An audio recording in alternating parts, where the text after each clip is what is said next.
with me? Is there something I can say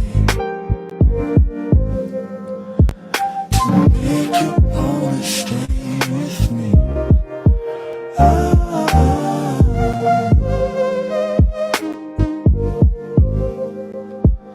To make you wanna stay with me? Is there something I can do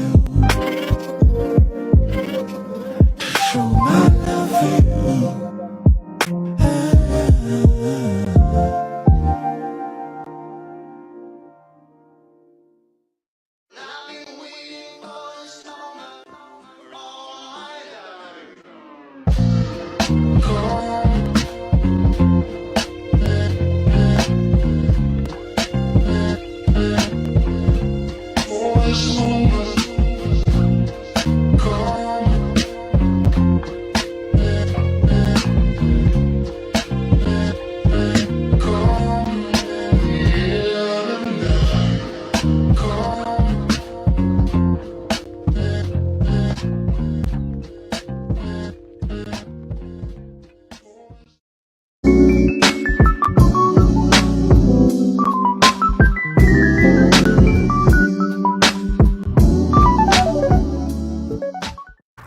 What's going on, YouTube? I'll be right back. Give me just 1 second. Listen, fellas, you want to get your face wash, your skincare routine intact? I use Tiege Hanley.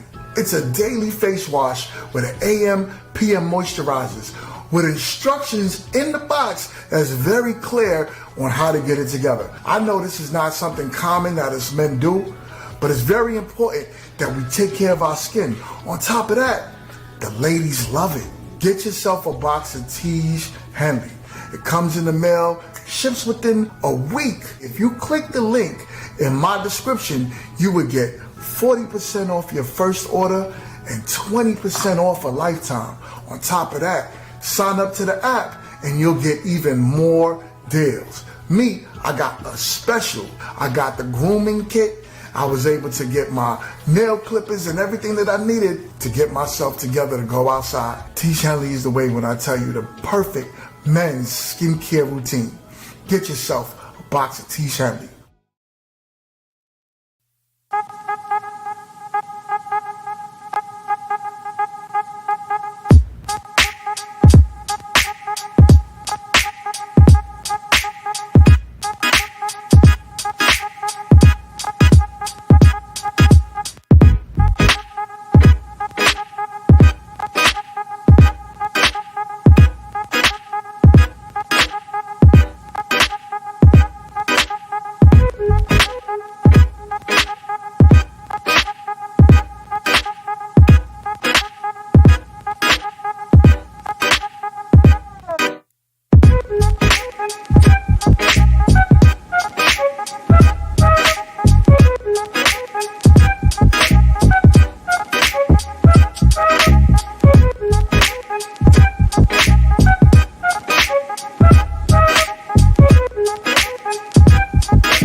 What is going on? What is going on?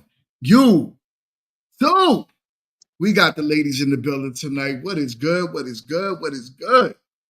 Get some action in there. Do me a favor, ladies. Unmute your mics. Unmute your mics. What is good? So, So, how was everyone's weekend so far? The How was the weekend weekend? It was great. That's what's up. That's what's up. That's what's up. We got the lovely Dion in the building. We got Kitty Kit. We got Boombox, Tiara, Just Justified, and we got Uma B again in the building. Welcome back to the show, Uma B. Welcome Thank back. you. It is more than a pleasure having you over here with us. You did so dope the last time. I got to give you a round of applause on that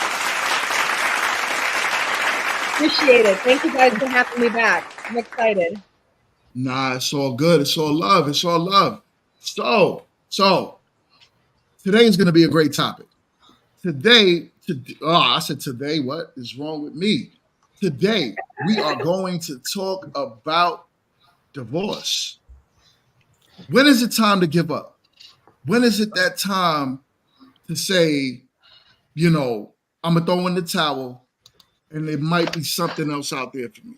Or is it ever even worth it? That's the topic today. Bless you, whoever is sneezing. Look, I am gonna play. I'm gonna play. Tiara. What's her name? Tia Mowry. We all know her situation, what she got going on with her divorce, and then I would love for the ladies to touch this topic with me. So here we go. When I really started to focus on my happiness. I feel like women, we tend to focus on everybody else's happiness, making sure that everybody else is okay. But at the end of the day, it's about self-love. And when you start to really work on yourself, love yourself, know your value, know your worth, and then all of a sudden there's this awakening. Wow. And it's not easy. It's a hard journey. But at the end of the day, I feel like it is so, so worth it. All right. I know y'all heard that foolishness. So. Self-love is foolish? Yeah. Wow. Yes, yeah, that's Loving oneself foolishness. is foolishness. Yeah, foolishness. But we gonna get into it. We gonna get into it. My man Matt said, Jess, up with this serious face. What's going on? So serious, Jess. What up? Ah man, first of all, we got on. I see. We got Mona D in the building. Mona D in the building. What is good? It is a pleasure seeing you over here. You work with some of the heavy hitters that I've been watching for years.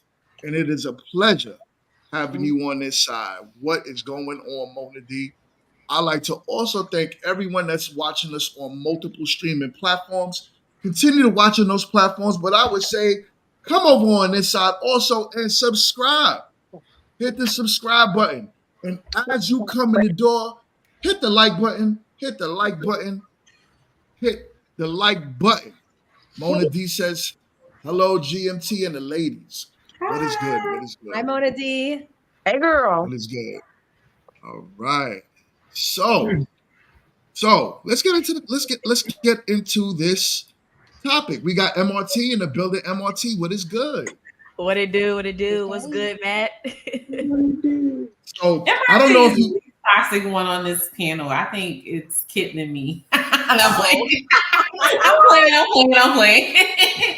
I mean, nobody can top Cardi B, the historian. Nobody can top that one. I you know what? She is a historical enthusiast. That's what she is. Maybe we Team should have said Cardi, that tell then. her holla at me. Tell her holla at me so we can do an interview and talk about it one day. We're gonna talk about Insane. how she's a historian. Okay? no. Okay. But like this, Manifest. you and I are gonna talk about that. Now you and Cardi B. So, anyways, let's move on to the topic, ladies. What is good? What's your thought process on divorce, and when is it time to throw in the towel? Well, Anyone can start this. Shorty said, I just want to talk about self-love, how important it is to be on a journey of self-love. I want to know why you ain't love yourself before you got married. That's my question. I'ma just Boom. I just Did she wanna not love understand. herself before she got married? I don't know, because she said she's on a journey of self-love as if she was not already in love with herself before. Like, you ain't love yourself, you ain't know your worth. I don't know if it was because Corey was not making her feel worthy. Because, I mean, that, that could happen in a marriage where, now you may feel a little different about yourself or whatever the case may be. But I just want to understand, did she not love herself or had an issue with self-worth before she got married, and now she's like discovering that now that she is unmarried? I Thank think you. it's code language. I don't think she really stopped loving herself and it's a self-love journey. I think it's her way of saying, I really want out. I really want out of this marriage. It's not you, it's me. I got to go on this journey. I really don't. I just want you gone. I want the bed to myself. Please be gone.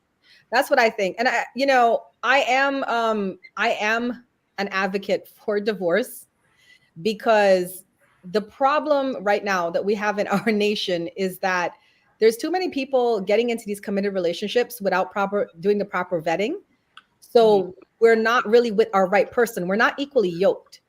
So why be an advocate of divorce rather than an advocate of proper vetting? Well, yeah, I'm an advocate foundation altogether. I'm an advocate for proper vetting, but if in a situation where a marriage is not working, there's people that are just pro-marriage, and I'm not for that. I'm for everybody's mental health, and everybody knows what it's like to be in a toxic relationship or a relationship that's not working and your mental health is disturbed. So that's what I meant by saying I'm an advocate for divorce. Well, oh, sorry, Jess, you were about to say something in response. Go ahead. Okay. I'm just looking a little ahead though. You got it.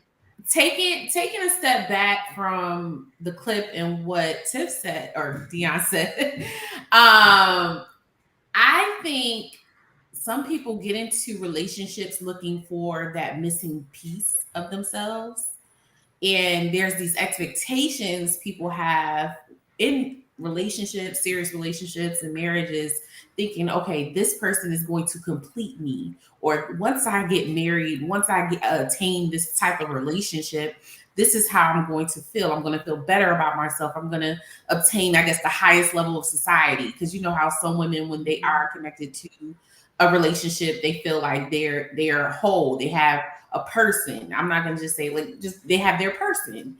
And a lot of women can get caught up in the hype of relationship. But what you need to understand before getting into relationships, you kind of need to know who you are as a person. It's not just it's not you just vetting the person you're dating, but it's you also taking inventory of yourself. That's why I'm an advocate of you having some alone time before you hop into something serious. Like, I know people go from relationship to relationship without even having that downtime to be like, hey, why did I mess that relationship up? Or why am I not in relationships with people where it's a harmonious union or equally yoked union, right? So there's a couple proponents there. I think given that Tia, she met Corey when he was walking, and she was at the bus stop. She picked up homeboy from the bus stop, right? And she was on the lollipop. and she was on the show The Game. So her career was, flourishing. Meanwhile, Corey's was just beginning. He was very broke. I know marriages, there's some seasons that we all go through. So I think what she didn't do is properly vet herself. Me personally, she vetted herself and took inventory of her relationship with Corey, and why did you choose him, and why were you in this relationship? And now that you guys are evolving, are you guys making new agreements as the relationship evolves? Because marriage is a continuous evaluation, continuous push forward, and go to therapy before, during, and after. I'm just gonna say that out loud. Counseling is your friend during marriage, before marriage. all up and through that marriage. And even in counseling, it's not going to always bring you guys together, but you might have some realizations there as well. So, long story short, vet yourself first, so then you can vet that other person. Let me ask a question now. And I feel like we can all say this. Have you all never been in, whether it was a friendship, situationship, or whatever, where you actually learn more about yourself by being with that person? Like it wound up teaching you things about you that you didn't even know or realize that you should have gotten together, didn't realize there were things that you needed to get together. Because some people walk around here and think that they're together. Like they walking around and they like, no, I'm together. And the right counselor, person, situation will humble them and make them realize, you know what, maybe I'm not quite as together as I thought I was. Maybe I didn't look at myself in this particular way. So saying that, I feel like maybe that relationship made her realize the things that she didn't realize prior to getting into it. And like she said, you know, and people, you know, have a hard thing about being selfish about yourself, right? And we need to do that more, you know, hopefully before you sign, contract agreements for long term. But there's nothing wrong with being selfish with yourself as far as making sure that you're thinking about you and your mental health, because how you show up is how you're going to show out. Also making sure that you have other parts of your life together, that you're not bringing, a level of baggage that isn't unpackable. You ultimately want to go into a relationship with luggage, if you will, versus baggage. So, definitely that's my particular take on it. I think this particular relationship, she might have learned who she was and didn't realize that these things were happening until the relationship kind of brought it out. So what I'm hearing, what it sounds like is a lot of beforehand, right? Which is good. Like, find who you are before you get married. I don't think anyone should get married without knowing that marriage is something that they truly want, and it's something that should be for a lifetime, because you make that commitment. And especially in our community, we like to preach about, we're all Christians, we all believe in God. Mm-hmm. Yet every chance we get, we keep breaking those commandments. Right. So, okay, if that's how it's going to be, then don't get married. If the mindset is that I'm not really a true believer, don't get married. But sickness and health, rich or for poor, till death do you part, those are real words that you make. But a lot of people, like quote unquote her, who graduated from her marriage, she's teaching younger women how to be. It's okay to be in a relationship and get out of it. Uma, like when you said you were an advocate for divorce, I would say, listen, I agree. If that's how you do it with your people's fine. Me personally, I believe in teaching people, you made the decision, do everything in your power to work it out. So I want to add to that, because I believe my parents are still married. So I look to get married one day and stay married. But the problem is that we don't really think about the whole relationship. We're looking at a relationship from our viewpoint where we're at right now, right? Now, imagine if you're going to be with somebody for 40, 50 years, every 7 years they say you change. Or if you want to keep it to decades, every decade you change, right? People got to start thinking about that fact. The person I love today, she's going to be the same person, but every 10 years, she's going to change and become something different. Am I willing to change with that person? I believe marriage can work, but I believe marriage can only work if we're all realistic of that fact, that who I fell in love with 13 years ago is not going to be the same person 13 years later. So, but wouldn't that fall in the same category as what she said she graduated from her marriage? We all change, right? But I do believe we have to change together. Correct. To grow together, right? And sometimes the person that you're with might not see your growth. So it is up to you to show that person consistently listen, I want you to be where I'm at. The mindset of, okay, we're going to be all in the same place that we are 15, 20 years from now, is not realistic. Everything is going to change about us for the most part. And I think that's really what happened. I think that she was evolving. You say changing, but more, evolving in a space where she didn't realize who she was anymore. Sometimes, especially as women, a lot of times when we're in a relationship, we're accommodating everyone, the husband, the children, and all of that. We accommodate so much that we start losing ourselves and we don't know ourselves anymore. We don't know our likes, dislikes, and stuff like that. In a lot of cases, I've seen that where you lose yourself. So I feel like she evolved in a space to where she wasn't aware of herself anymore, and she needed to give herself that time. Not necessarily, like, oh, well, I gotta leave the relationship, but that's just what she chose to do because maybe that was the best option. I think, Corey and her, they both were in a good space when they met financially on both ends. But, things just take place that change the scope and the dynamic of your relationship. And also, you don't know what other trauma had taken place. Somebody could have, lost a loved one. Things like that can affect, the relationship as well. So sometimes you just have to give people that space. Whether you're with them, you can be with them, supporting them mentally. It doesn't always have to be a physical type of support.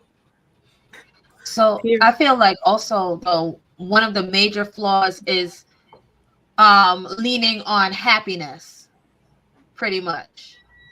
Like when we use that as a foundation, then there are going to be times in a marriage when you're happy and times in a marriage when you're not happy.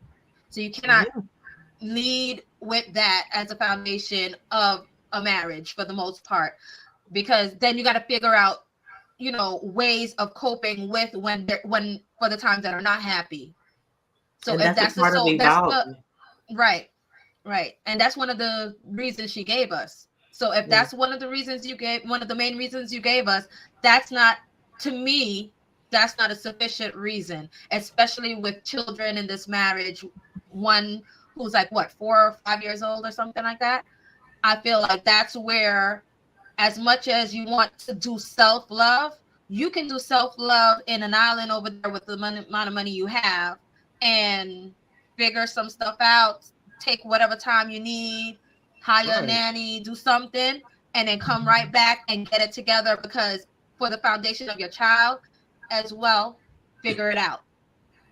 I mean, I think the explanation, the verbiage, self-love, I think it was just like a vague but broad, like a blanket statement. Yeah, because really she doesn't really owe us an explanation, because we're just people, just like she is. But we are people who are going to judge by what we were given. That's what we were given.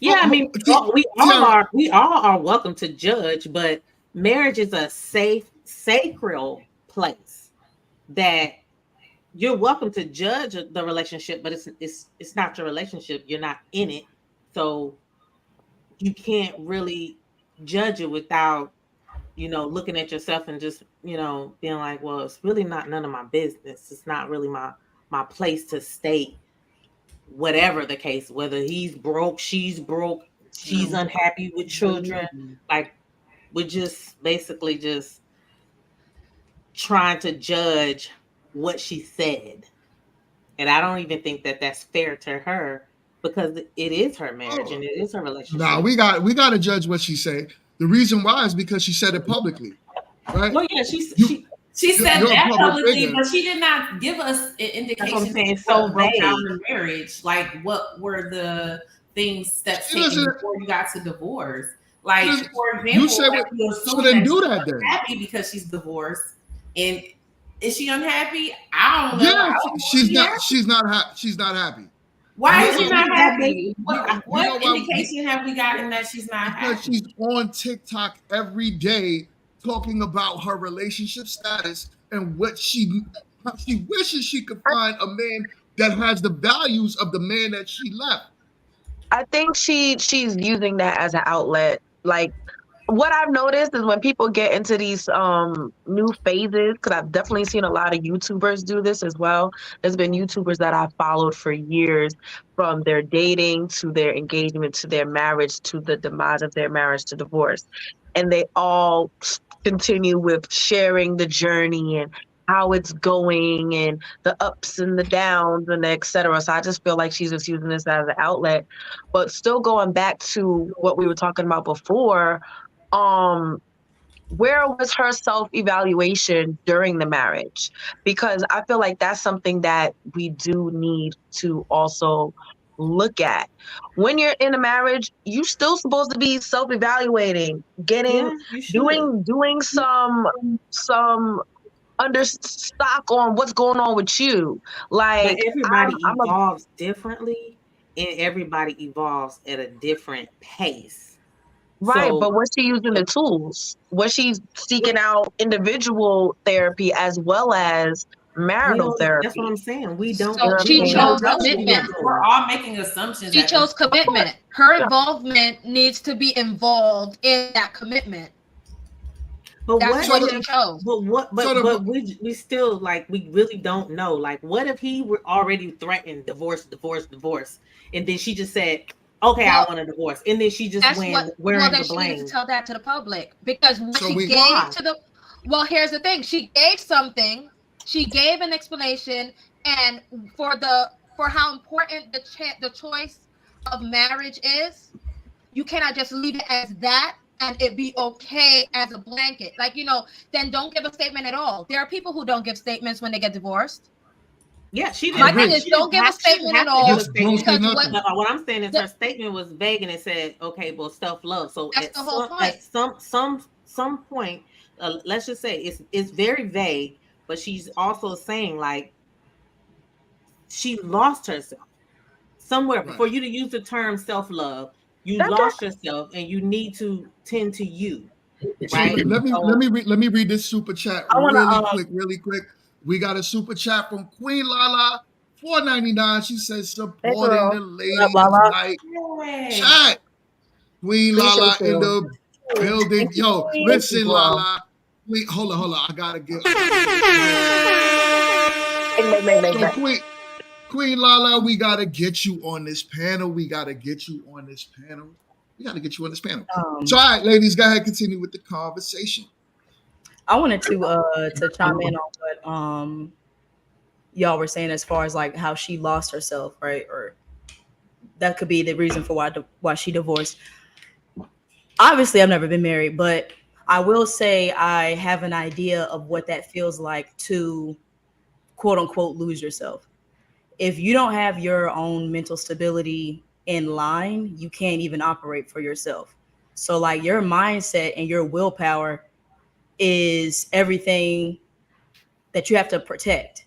And when you don't protect that and you become weak, you begin to feel lost. So I think, in that situation, I think you have to have a very supportive partner when you get to that point, to kind of be able to bring you back in and regain that mental stability that you're looking for. Obviously, we don't know what else happened deeply in their relationship. I only know her from, the TV show they had, so I don't really know much about her life or her marriage. But but I think it's important, like, when you get to that point as a couple, you have to have a very strong relationship when it comes to communication. But that is important to avoid that point at all costs. It's no fun not really remembering who you are or having a sense of like you lost yourself. That's all I had to say about that. But I did want to comment on what GMT said a little while ago. I was trying to write it down, is that you were saying that she's teaching the youth that divorce is okay, or she's displaying that. I would disagree with that, because I feel like the culture is doing that.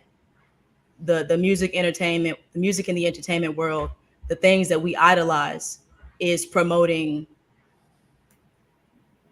everything that is opposite of marriage and commitment. You can't really look at anybody's I guess like idol that they have in their head that has a positive example of marriage and old school values that we be looking for. So I think just us as a culture, we've already moved way past that. Way past that. Marriage is not anything that's valuable anymore to most people. I like to respond to your disagreement. Do you believe that there could be additives to a problem? Additives, additional things on the outside. It could be a lot of stuff. It could be a lot going on with her. So if she is part of a problem, then she's the problem as well, right? Yeah, essentially. I'm gonna chime in, but I don't. It's not like she's like. I feel like she's just a part of the puzzle. You know what I mean? I feel like but it's still a part of it though. So the way you eliminate that is not being a part of that problem. 1 second, Uma, what was you gonna say? All right, so I was just running the statistics real quick. Tia is 46 right now. She was married for 15 years. Oh, wow. That means she got married at 31. Before she was married, they dated for 6 years. They got engaged in 2006. They got married in 2008. So they dated for 8 years, right? If you do the math of all of that, they had their first child in 2011, the second child 2018, the separation in 2022, the divorce 2023. If you look at all of that, this is not a woman that blindly rushed into a relationship. Also, this is a mark of a woman that grew with this man. She clearly met him in her 20s and left him in her 40s, right? I think the bigger picture, y'all don't hate me too much for this. I think the bigger picture is marriage a stable institution that really can last the test of time? Because this is not like some young girl who jumped in with a guy 3 years later, she's sick of him, she left, right? We're looking at somebody who's been realistically with a person for over 20 years. Can I chime in right there? Cause go right ahead. Okay. So you make up a great point, right? Because can marriage stand the test of time? Back in the day, marriage wasn't done for love, right? From what I've heard, it was necessity. That's it correct. was two families coming together to build their wealth. The original institution of marriage. Most recently, and I say recently in the last, let's say 100, 200 years, I don't know. We have this new notion that when you want to marry somebody, there is love and feelings involved, not discounting those arranged marriages, et cetera, et cetera. Why? Question. I think I have a question, and I don't know, comment, I don't know. The original intent of marriage was to strengthen families. And when we say strengthen families, we mean wealthy families, because I think in those times where arranged marriage happened, poor men weren't getting married. Right. Were they getting picked? No, poor men were getting married. They were getting married. They were getting married to women on their level. Yeah, it just depends on each family status. Yeah. So they were all getting married. Marriage is combined resources. It wasn't primarily Tiara, I'm sorry. That was mostly like kings and other queens, races, right? Yeah. But we're talking about the average peasant. They were married. They were married. They were getting married to combine their resources, is what I'm saying. No, they had no resources. They got just married to poor people were marrying poor people. They got married for family. They got married to have children. Now some average people did get married because they were doing like the older man and the younger wife type of thing back then. I don't really know exactly how to explain that, but older men were marrying younger women, I guess, because they wanted children and things of that nature. But so there was some type of and there how was some type of It's always about legacy with that. It's about legacy. You So wouldn't you be watch here Game if of they didn't do Thrones, you that. watch House of the Dragon, they need their name. It's a That's legacy. what I'm saying. This is where I'm Wait. going because I'm thinking of House of the Dragon where Oh my God. We are not talking about House Yo, of the Dragon. How does we get it was in? brother and sister. Like how you No. loving your sister and you loving your brother and your Yo. uncle. But anyway, I said all I that feel to like say y'all need to this. just get into it. I think we have Good job. evolved in what we think the institution of marriage is, right? So in today's society, now where I'm talking in today's society, we marry for a multitude of reasons.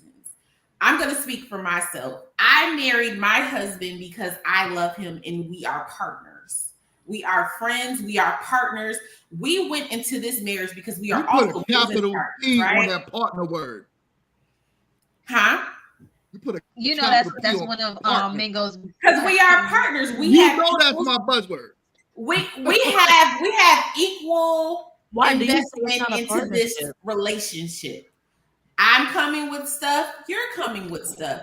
I'm gonna put in work. You're gonna put Still in not work. your part. Still We know not your that work partner. is gonna look different every day because everybody doesn't have 100% every day. We are partners. He's my husband. I'm his wife. They That's are what we do. partners in their marriage. GMT in their marriage. No, They are partners. what's the problem with saying Don't partners? do that. And we No. also What's understand wrong when we with saying did get partners? married. When we Y'all ain't did part- get married. Oh, I'm sorry. When we did Nah, get this married. is why y'all did. This is why y'all divorce rate is so high because y'all Because are we're all- partners. Whoa. Yeah. Okay. Wait, hold on. I'm gonna interject. Why shouldn't they say partners? What's wrong with that? Because I don't. What think is wrong with being partners? What I'll does tell that you mean? why. But Lord, let I'm not even gonna Kit touch that. interject, and then I'll touch the partner thing right after. Okay. Okay, I'm not touching the partner thing because I know exactly why that's his buzzword. Oh, is he thinking about the other thing? But Is that why?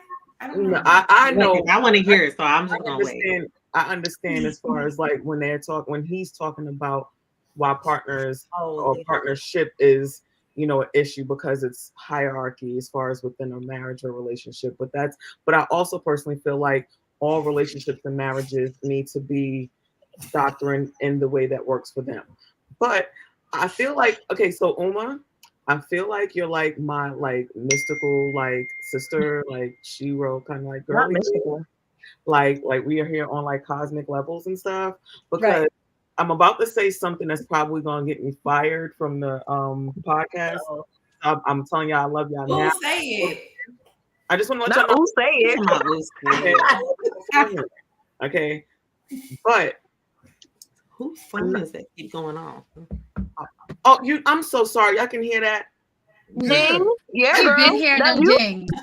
I'm like looking around, I like keep what's checking going my phone. on? Like, Is that your weed man or something? Like, what's going on? A group chat. Like I was like, I wonder if they can hear that. It's like ding because it comes up on my laptop. We can hear it. I was looking around crazy. But I'm gonna say this, and I'm saying it with love. And for all of my people who love their marriages, please continue to love them. And there's nothing wrong with them or anything. But monogamy is a man-made construct that's not necessarily natural to people. It's a job and it's a work. And because of that, this is why you have so many issues with people being able to sustain monogamy in the way that is constructed through the marriage lens, if you will, which is why so many, current relationships or marriages now, when they look at polyamory, they're like, oh my God, I deal with one person, let it go and this, that, and the third. But love is essentially not the same amongst each other and different people. The way you love Dion is going to be different than the way that you love your son is going to be different than the way that you love your mom. It doesn't mean that you don't love them all equally. You just love them differently, so that's my little tidbit with it. I think when you look at marriages and people and evolving, and it really plays a part in how people fare out in their relationships. Relationships are not cookie cutter. And I think that's the problem. Everybody's trying to have this American built marriage with the 2.5 kids and the fence and the, you know, the wife that's super submissive and the man that's got his briefcase on the way to work. That's not what works for everybody. But as long as the relationship works for the people in it, that should be what's important. The relationship didn't work for Tia in the relationship that she was in. And like Uma said, she had years and years and years with this man. It wasn't a fly-by-night thing. They were together for almost a decade before they even hit the aisle. So clearly, you know, again, not even saying that she was trying to cheat or anything, but as she evolved, she realized that wasn't for her. And unfortunately, because of how American society looks and feels about marriage, it's this farce when you think of divorce in any other way. But I'll end. I have something to add to that. Go ahead, Uma. So I understand what she's saying, because like I like to look at things from a factual point of view, right? And not get my emotions involved. And that's why I always look to my computer and I pull little stats up and stuff like that. Actually, it is quite rare in the animal kingdom to have a monogamous relationship. Now, birds, there's about 80 to 90% of the bird population that is monogamous. But in the mammal population, you know, because we're mammals, only 3 to 5% of the approximately 4,000 mammal species on Earth practice monogamy. So what I'm trying to say is, and what I was trying to say earlier when I said I'm an advocate for divorce, is just this: not everybody is meant for marriage. And there are people that are meant for marriage. So when we find, right, the couples that do not match, and they gave it a go and they had these beautiful children and they tried to make it work and it doesn't work, I don't think we should be faulting them if it is just not in their makeup to make that happen. You know, I always wish everybody who's married the best blessings, and I hope that people make it to the end, but we're not all built for that. So that's my look. Tracy Ellis Ross is happy with no problems. So here's the thing. Here's the thing, right? She got the best wardrobe. What it comes across as. Hold on 1 second, y'all. 1 second. What it comes across as is what's being said is try and fail. It's almost like there's some magical partner that's meant for everyone out there. Y'all, our community, I truly believe, we're the ones that's very much like there's a lid for every pot. Everyone has this person that's out there that's gonna find them somewhere and marry them, and it's not true. Statistically now, if we're gonna bring up statistics, we can look at that the fact that the older these women are getting after these divorces, they are not happy. They are on antidepressants more. This is a statistical fact. There's women that leave their marriages and go out there and try their hardest to find another man that was giving them what the other man was giving them. Why are you leaving? Because the world is telling you, oh, give up. No, it's not successful if it didn't last for a lifetime. Could marriage stand the test of time? Yeah, if you learn and someone teaches you how to do it. Mm-hmm. If you talk to the elders, the people that did it before you.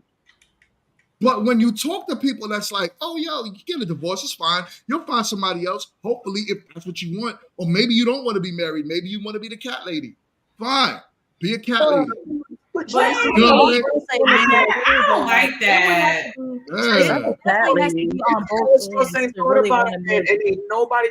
Tracy Ellis Ross ain't thought about a man and ain't nobody stepped on her neck. If, as a matter of fact, everybody. You talking about one person? You don't think she's a man though? So, I'm just saying. I have one she want a man too. Want a man? I haven't met a depressed divorcee yet. I'm just asking. If I'm speaking about sphere of stuff I see around. I mean, I've seen. That's anecdotal though. I wouldn't necessarily say depressed, but I mean societal. Most people that I know that have been married want to be married again. They don't want to be single. No one wants to be single for the most part. Right. All of us want somebody. So if you believe in God and God a lot, Yeah, but whatever with her. She don't want nobody Like, If, to hear if, her out. like, it has Her to be egots both keep her parties. warm, if God honey. Her egots if keep God her al- warm. if God aligns you with that person, and then all of a sudden now you think that there's something better. We're not talking about under the guidelines of cheating. We're not talking about under the guidelines of, something that could truly break a AB. marriage, right? Yeah, AB or anything like that. We're talking about you just not being happy. This is why I always say the 3 words that a man should always be on his guards for. The moment his wife says she's not happy, because women invest too much into happiness. You also invest too much into love.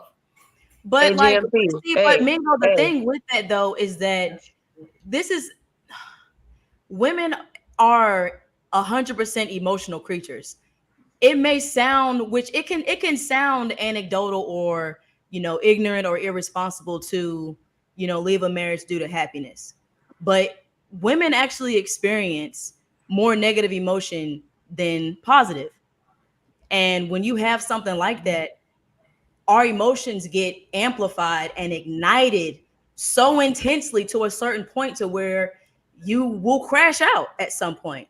And I think it's not just like, it can't just be a bottom line of, oh, I'm not happy because you're whatever. Because like I said, in the few relationships I have been in, there's a lot of times where women will bring these things to you over periods of time and time, wanting it to be rectified. But because I think we after a while, I think we override women's emotions, because it's just like, oh, you're being a woman and you're being emotional. But a lot of times she's trying to bring you something before she's at her wit's end. And I think it's just something that needs to be horned. You're right. They should be on their guard if their wife says they're not happy, but they should be horning in deeply. They should be tuned in. No, I'm not gonna, because I'm not in this to make you happy. Wait, see, hold on. But you see how you literally didn't even let me finish that point, right? It's almost like y'all men have a natural reaction to just, no, I'm not, whatever. It's about listening. It's about emotional reciprocation. It may be something as simple as reassurance for her. And you have to, sometimes it may be annoying, but sometimes if that's your partner, it's not just doing stuff to make her happy. You need to listen to her, and you have to see it from a woman's perspective of why your wife, after 10, 5, 15 years, is feeling some type of way, because it can be corrected. But because men love to override certain stuff like that, by the time she's done is the time now that you're ready to address it. There's people that I know that have been married men, and they've been married for years, and they don't know why their wife has left. You go talk to the wife, she'll run down from point A to point Z on why she left. And I can even say, just throwing this out there, my parents were married for 36 years. My mama got married when she was 18, had kids by 21. She's 63 now, and she's been remarried. And I've seen some stuff within that 36 years of marriage, and it takes two. It takes two to want to be there. You have to do stuff that you may feel like is irrelevant to her happiness. But if you want that woman to be by your side and to perform at what she's supposed to be doing, those things have to be addressed. You have to do something different. Something has to be switched up to accommodate. That's what I think. That's what I. Well, I just want to say. Wait a minute. I just want to say, I'm not happy. All right. Time for me to pack my bag. Time for me to pack my bag. I mean, no, and I agree with I kid. But really and truly, I feel, speaking from a place of experience, have I said that to myself? Yes. Have I felt that before? Yes. I'm not happy. However, I feel like that I've gotten to a place, and I'm gonna call it, of self-awareness and self-evaluation and therapy and all the things, because I believe in all the things. That was something, my happiness and how I feel every day is not contingent on GMT at all. So for me to wake up one day and say, ooh, I'm not happy, I'm going to leave my husband, that's not a him thing. that would never be a him thing. That would be a me thing. And being that I'm at this point in my mental health journey or in emotional growth, I could never see myself saying that, because I feel like if I'm coming to him and I have an issue with, hey, I don't like when XYZ happens, I feel like now I have the language and the tools to be able to say that to him effectively. And being that we've gotten to this place of understanding, he would be able to receive that. Relationships work if you work. And that's not every relationship. You cannot have a healthy friendship. You cannot have a healthy marriage if you're not putting in the work. So people want to sit down and be like, oh, well, I need to figure out myself. And yes, you do. Because like we all touched on, you're going to change. The person that I was when I met him is the person that I am today. And neither is he. So we had to make the adjustments. When I started changing, when after the first year of marriage to the 5th year to now we have a whole baby, all of those things changed. I changed, he changed, and we had to roll with it. And then another 10 years, or whatever, 13 years when we're going to be empty nesters, we're going to be different then. So it's like, I just feel like but to me, I mean, the best way I can say it is kind of corny. Dion, though, one of the key things you said is that you bring it to him and you've learned how to do it effectively and he receives it. Right. That's literally the point. That's the work, though. That's the work that comes into it, though. And right. It's not all the time either. Uma, what were you going to say? I have a question for Dion. So I love that. And I feel that's what's needed to make a marriage last is you guys grow together, you learn together. Now, I want to play devil's advocate and ask you, Dion, what if GMT was not receptive? What if anytime there's an issue, he doesn't want to work with you? What if when you're evolving, he doesn't want to evolve? What if like you want to move in a direction that's healthier and good for your family, your relationship, and he doesn't want to support you? Then what if he starts like downplaying you and talking negatively to you? What then? Prayer. Jesus. Okay. That, I mean, and I'm being honest, that's what I have turned to, where, and I'm sure there has been times, I'm 1,000% sure that there's been times where he has been in a space of growth where he's like, I'm trying to get here and I'm growing here and she's being stagnant. She hasn't grown with me. Right. Like what's going on? And we have those. Hold on one second, hon. We've had those seasons, right? We've had those moments where we had to bump heads. And those seasons could last for months. It lasts for months. I'm looking at her like, I'm here, you're not here. What's going on? I would I would feel that way. And she's fighting me against it. And then same thing, vice versa. She's here and she's trying to get me there and it's not happening, but that's marriage. Yeah, I was going to say, I think that a lot of people should understand you're not going to always like your spouse. No. You're not going to always, because they definitely can be in a different space, while you're in another space or whatever, and again, it goes back to what I was saying. Everybody evolves at their own pace. So it's just going to, you got to give that time. We got a $1.99 super chat. Oh, dang. Big shout out. Hold on. We don't have to read that one. We don't have to read that one. This is super chat. Y'all ain't got to read the chat. Super chat. I got to read the chat. Blockchain Baby says, with a $1.99 super chat, says, big shout out to GMT. I see just internet still ain't it. So, Spectrum. It's Spectrum. Good looking, my guy. Good looking. Every time. That's Spectrum. Damn. We got Spectrum. You signed up for Verizon. Spectrum is good to us, okay? Spectrum is a lot of people don't have here. patience, though. A lot of people don't have the patience for a relationship. Right. And in this comment right here, right? It says that's a fact. It says That's why I say love is a choice and a feeling. Right. So, and here's the thing with that as well, right? You invest too much in love. I love my wife to death, but sometimes I don't love her. Sometimes that feeling of love is not there. It's just a feeling, right? What happens then? Do I always just, okay, let's sign the papers? But then all of a sudden, 2 minutes later, I look at her again. I'm like, oh man, I love this girl. Yeah. I think so. I don't know why you said right. Like who's agreeing with you? Nobody. I had this conversation with my husband before we got married about like versus love. So I say like. I rather like my husband than love him, because like is going to get us through when I am communicating an unmet need through conflict, right? We have that dynamic where I struggle, and I'm being very honest, I really did struggle communicating unmet needs in a way that he can receive them.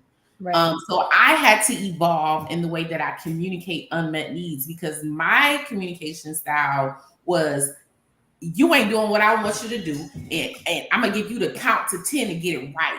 If you don't get it by 10, that's the count to 10. You know what I'm saying? That used to be a way that I communicated with people, and I seen that in other marriages. Mind you, my parents are married. My grandparents have been married for 60 years. I grew up in a family where women are married, but they're feisty in the way that they communicate unmet needs. And that doesn't work for the man that I decided to marry and be with, right? So I had to change that communication style.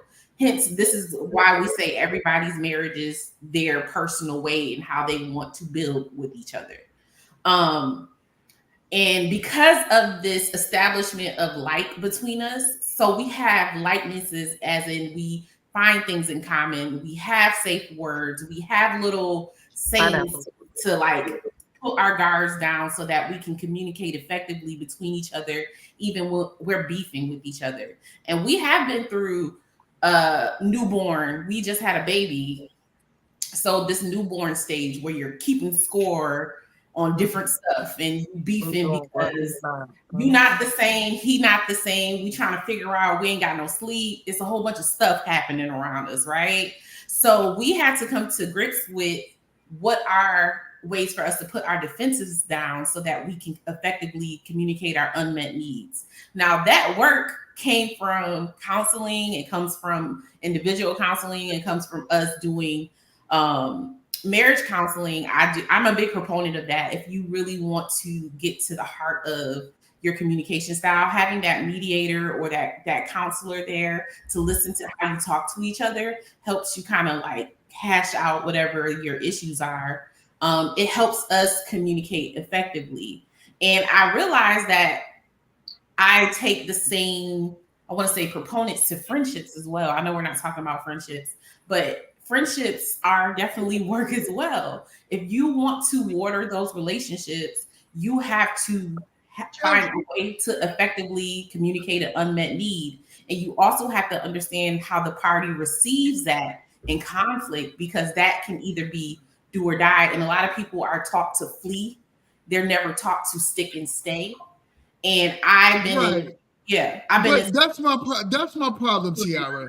A lot of what you see happening today is, and I say this, and I'm saying this, and I'm going to give it to agenda, right? I'm not going to put this on men, because the divorce rates show that men are not the ones overtly filing for divorce. So I'm going to put this on women. Women invest more into their friendships than they do their relationships. Why is that? True. That is true. That's not true, because even in that is true. Even in friendship, I'm going to say this, even in friendship, they're not even communicating unmet needs, and they're not even communicating beefs. Friends be ghosting each other all the time. Like, what's that would be a thing? People did not be answering their phone. But y'all would rather work it out. Y'all would rather figure it out before y'all end up getting a divorce with y'all husband. I mean, but y'all see, oh, that's gonna be my girlfriend's forever. I'm not saying any woman on this panel, right? Because there's married women on this panel. So y'all obviously understands the dynamics of making it work. I'm looking at the statistics, right? I'm looking at on average, The average woman is just jumping out of her relationship as fast as she jumps out of her bed every morning. And then praying to God that some other man is going to come catch her.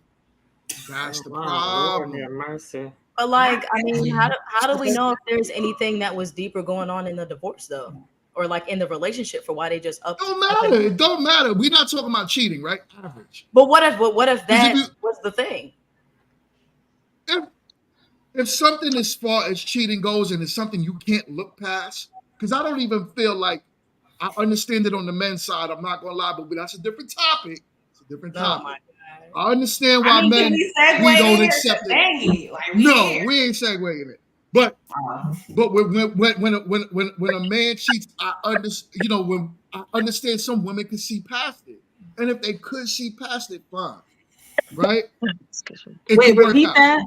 And let's say that if a woman can see past cheating, fine, and it works out fine. And then, but if the man cheats again, and let him go. If the man is not supporting you in the places that matter, right? He's leaving you dry. Even the Bible has things where if your husband abandons you, that's the call for divorce. An abandonment could look like so many different ways. Mm-hmm. He could just be leaving you out dry. Yeah, but you're not happy is not a reason for divorce. That means you invested too much in your happiness. You literally took that part of being happy in a marriage literal. What you was something that Tiara said, I thought that was interesting. Saying that for her, liking her husband is more important than loving him. Yes, do the super chat first. We got a $2 super chat. My man Matt says GMT women are gifted curse, brah, which is the truth. I just want to I have to leave, guys. I'm booked for another show, but I want to thank you guys so much for the opportunity of having me here, and I really appreciate it. Thank you guys so much. Buenos noches. We'll holla. My shiro. My shiro. So I thought that was interesting because for me, I feel that love is more important than liking.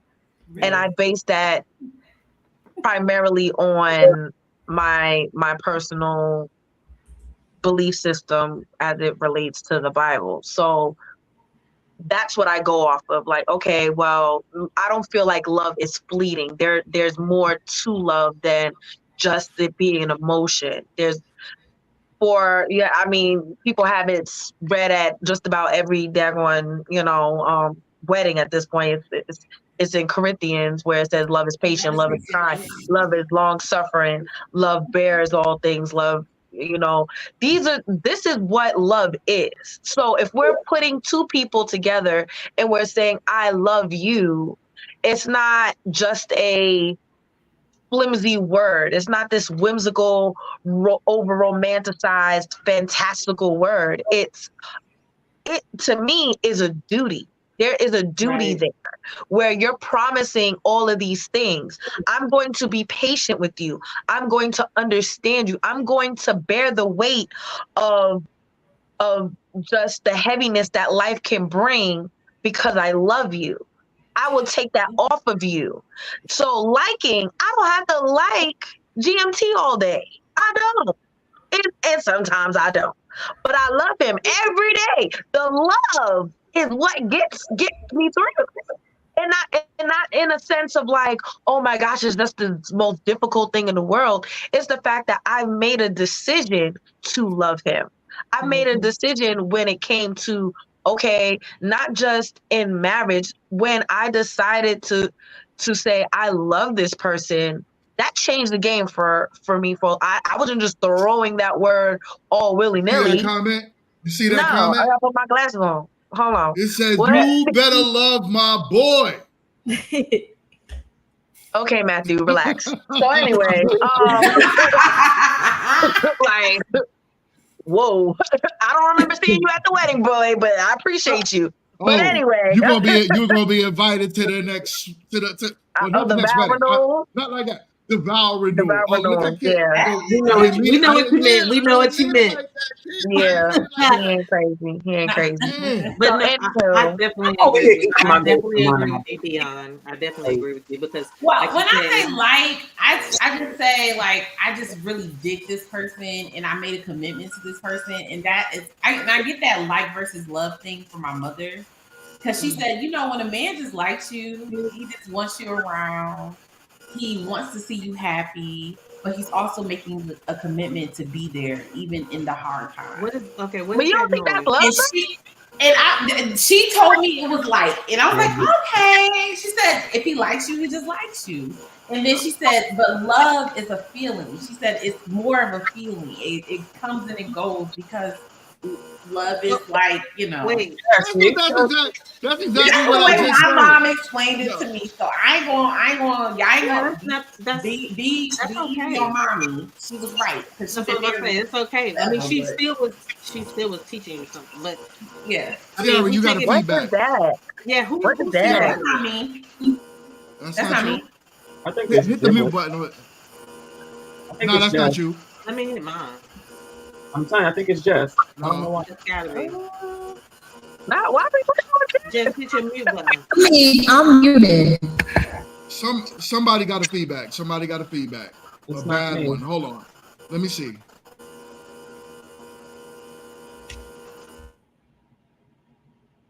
I just muted Jess, and I don't hear it I anymore. was just muted, and I'm now unmuted. Jess, Yeah. I just unmuted you, and it's I coming from you, told it Jess. was Jess. I said it was Jess. Man, that Wi-Fi, Dang, that that's Wi-Fi, crazy. that Wi-Fi. Wi-Fi. Yo, that's Don't nobody Spectrum, man. Yeah. Don't do that. Yeah, I was gonna say We somebody love was saying Spectrum over that here. love. Spectrum's Somebody A1. said love is just a feeling, and it's not. It's more about humility, you know, and being It is. humble because sometimes you're gonna be uncomfortable doing something or doing something for your mate. And a lot of times, like they say, it's patience, kindness. You can't be boastful or loud, which my husband always get on me. He said, That's what it said in the Bible too. It is not prideful. It is not boastful. That's what it said in the word. Praise God. right. I just wanted to add that. I just wanted to add that to it. That was good. He said, But Tina, he said, Tell blockchain to buy her. He said you got the dollar. He said you got the dollar. AOL, boy.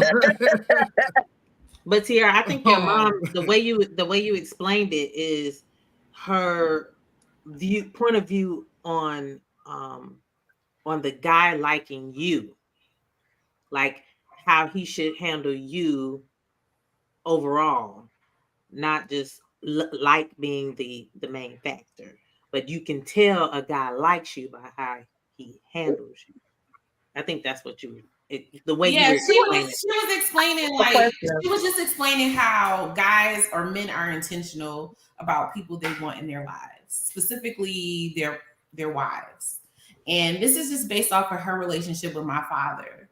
And the way and I come from a father where he was in the home. So the way he is with my mother, he allows her to be her without feeling threatened as a man. He still has leadership.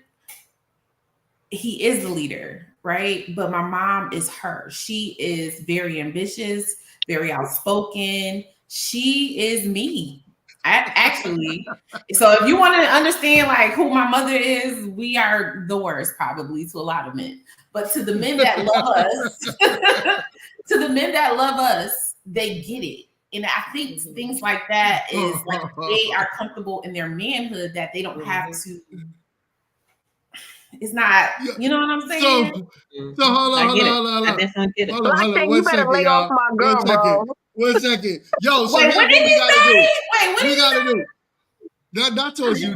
He talk about Justice Internet. So here's what we gotta do, right?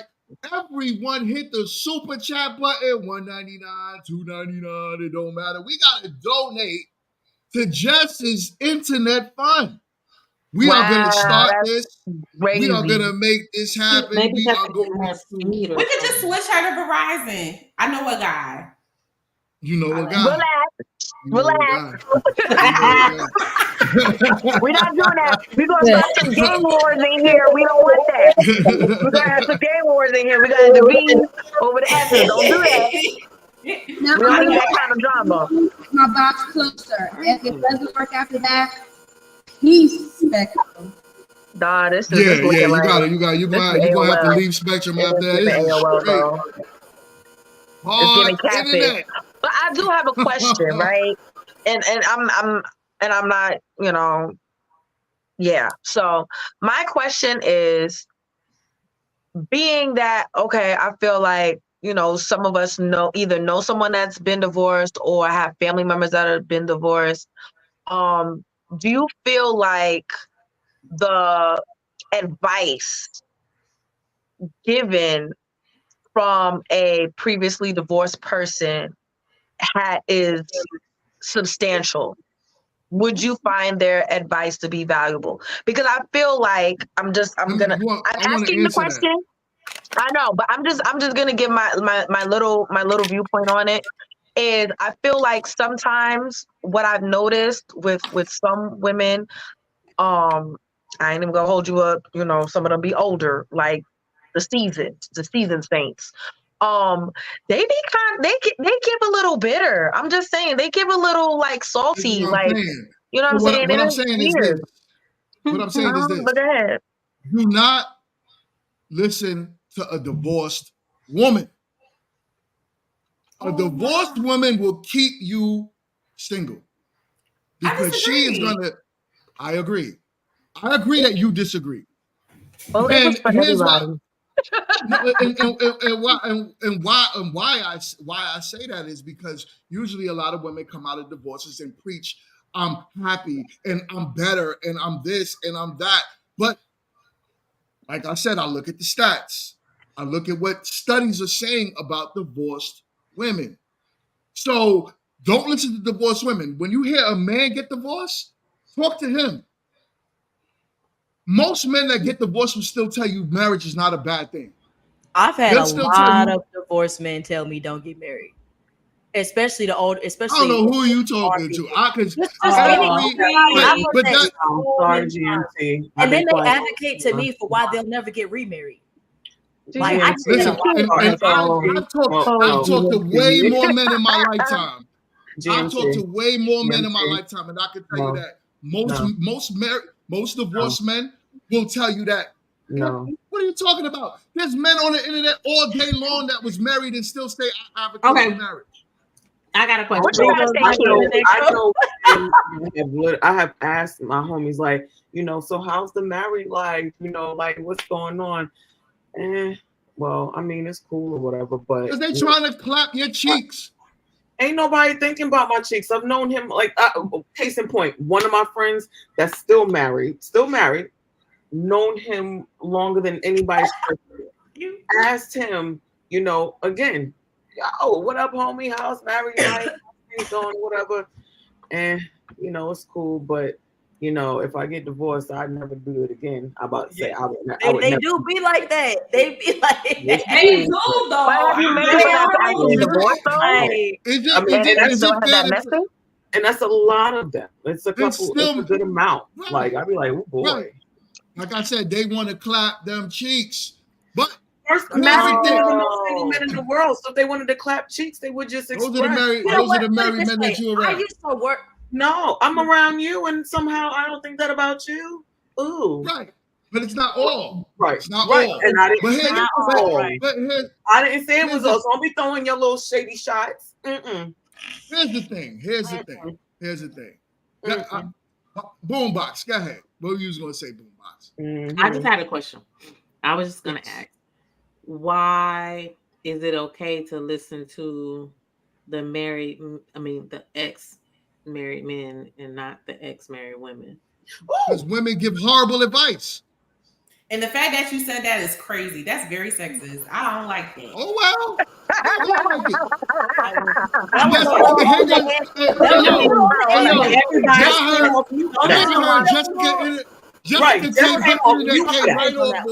Jess came off mute for that. Okay, she's like, y'all gonna hear the static and my voice. Get them, Jess. In that case, Why I are do not we fly. Confusing, Jess. Jess Nah, is all ready right, to leave facts. you. If Let that's her the say case, it. why are we here? That's right, I'll tell Jess. y'all Go why. ahead, leave you. I'll tell y'all why y'all here, right? Ooh, boy. Because it's never all. It's never all. That's why y'all here. When I speak, the problem is a lot of y'all always say y'all here and y'all think, oh, he's talking about me. Oh my God, me. No, I'm not talking about you. You talking about me? But on average, look at the Black community in and in itself. You could say we live in a patriarchal world, but the Black community itself is in a matriarchal society. It's the truth. Mm-hmm. It's the truth. What Black women has ran our community for years. Big Mama has ran our community for years. It hasn't gotten any better from the advice that you got from your mama, your mama's mama, and Kamala your mama's Harris be out mama. there trying to run stuff, and all the other Black people she's locked up. Well, Oh, that internet, Jessica, that internet. Go ahead, what you got to say? I don't know if that's the same. Men are delusional. Men are delusional. That's what Men she said. do be living in that delusion. Men, I personally feel like men have a stronger delusion than women do. That's why they can. That's why they get fired in life and That's not the have Lulu. all the qualifications because they are The delusional. Lulu is true. How is that when men have built everything you look at? Oh, wait. The reason why you're sitting on this Oh, internet Lord. right now is because We're not going to compare. the whole reason why Jessica internet is bad because a woman A tried man to take built over it? Spectrum. Is what She tried to take over Spectrum. And What are we talking about? Screaming. You cannot get defensive. You can't get defensive because I didn't say all men. I said men. Yeah, you're right. Listen, and it's never all. You know what I'm saying? This is why I'm not saying you guys get. Yo, Kit gave some sound advice the other day. I was like, oh snap! I would listen to that. You know what I'm saying? I'll be hearing Boombox say some stuff, and I'll be like, yo, I listen. Hold up, no. When I hear that Cardi B is an historian, you better stop. I knew he was about to go there.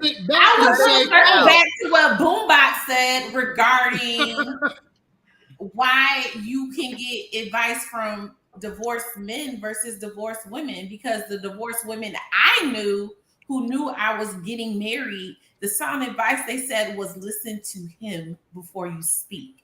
and like I said, it's never all. The So you had sound some- advice that you I had got some was wise if you women. can prevent your divorce, do that. You have wise women in your corner. The sound advice that I got was your ego can kill your relationship. Yes, ma'am.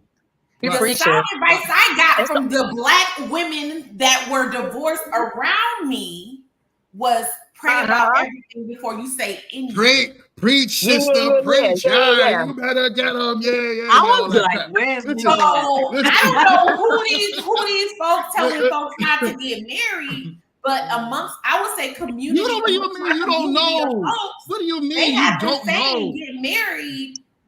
They haven't discouraged you from marriage. They have, but they realized they also gave me sound advice through their shortcomings in their marriage. Right. They said, y'all missing the point. And like I said, you are very anecdotal. You're like, yo, my situation is like this, so it's average. No, it's not. No, it's not. Your situation is your situation. The divorce rate, all those women telling you what they told you, fine, I'm with it all day. But let's keep it real. Turn on your TV, turn on the internet, go talk to the average woman just out there on the street who's man-hating all day. Everybody getting married. I don't know what you're talking about. Well, your TikTok, you lying cat. TikTok is TikTok. I'm gonna go get my blue cap for that. You dancing, but they you lying. I feel a lot of couple stuff going on my page too. But wait, the things that I see, most of the people getting divorced is having parties. Go turn on and watch The View. Watch The View. A bunch of men-hating women. Watch all of this stuff going on that is straight men. Oh, Whoopi Goldberg wanted what to say. No, she don't want nobody in her house. That's what she said. That is what she said. Beyond Goldberg. What they've been saying for years. Really, ladies? Do I gotta pull up the panel? Where they all was talking about, do we need a man? and the married women on that panel were saying that I don't even need my husband. The only time I need my husband is for sex and to mow the lawn. Y'all not gonna sit here and tell me that these women But then you have a whole sector of guess men what they're listening to Fresh teaching and Fit. y'all? Because y'all no, but You are have we divorcing you though? Fresh and Fit. Are we divorcing you though? So y'all are still divorcing. So y'all are listening to these women, not y'all, but women are listening to these women. And guess what? 70% of divorces are filed by y'all. No, 80% in the Black community are filed by y'all. 50% overall. It's not a lie. It's a stat. I said that's a lot. Yeah, it's See, you gotta be active listening. You wasn't actively listening. Emotionally charged that he can't hear the lots versus he a is lot. revved up like the He was Energizer ready Bunny. for someone. He was ready for someone to cut him. I don't want your blood pressure to get high. You need to calm down. Okay, I got a headache again, man. See, and that's where a lot of married men live relax. long. You see, she's worried about his blood pressure. But like GMT, like the same way we can like. I can't hear nothing. I hear 5 people talking at the same time. But GMT, like, okay, like I get we can look at the women and see what they're promoting and what they're talking about. But I think we should also be having a conversation about like the stuff that men are promoting now either. Because it's not even like it's a one-sided thing. Like it goes back to what I was saying before, is like the culture itself.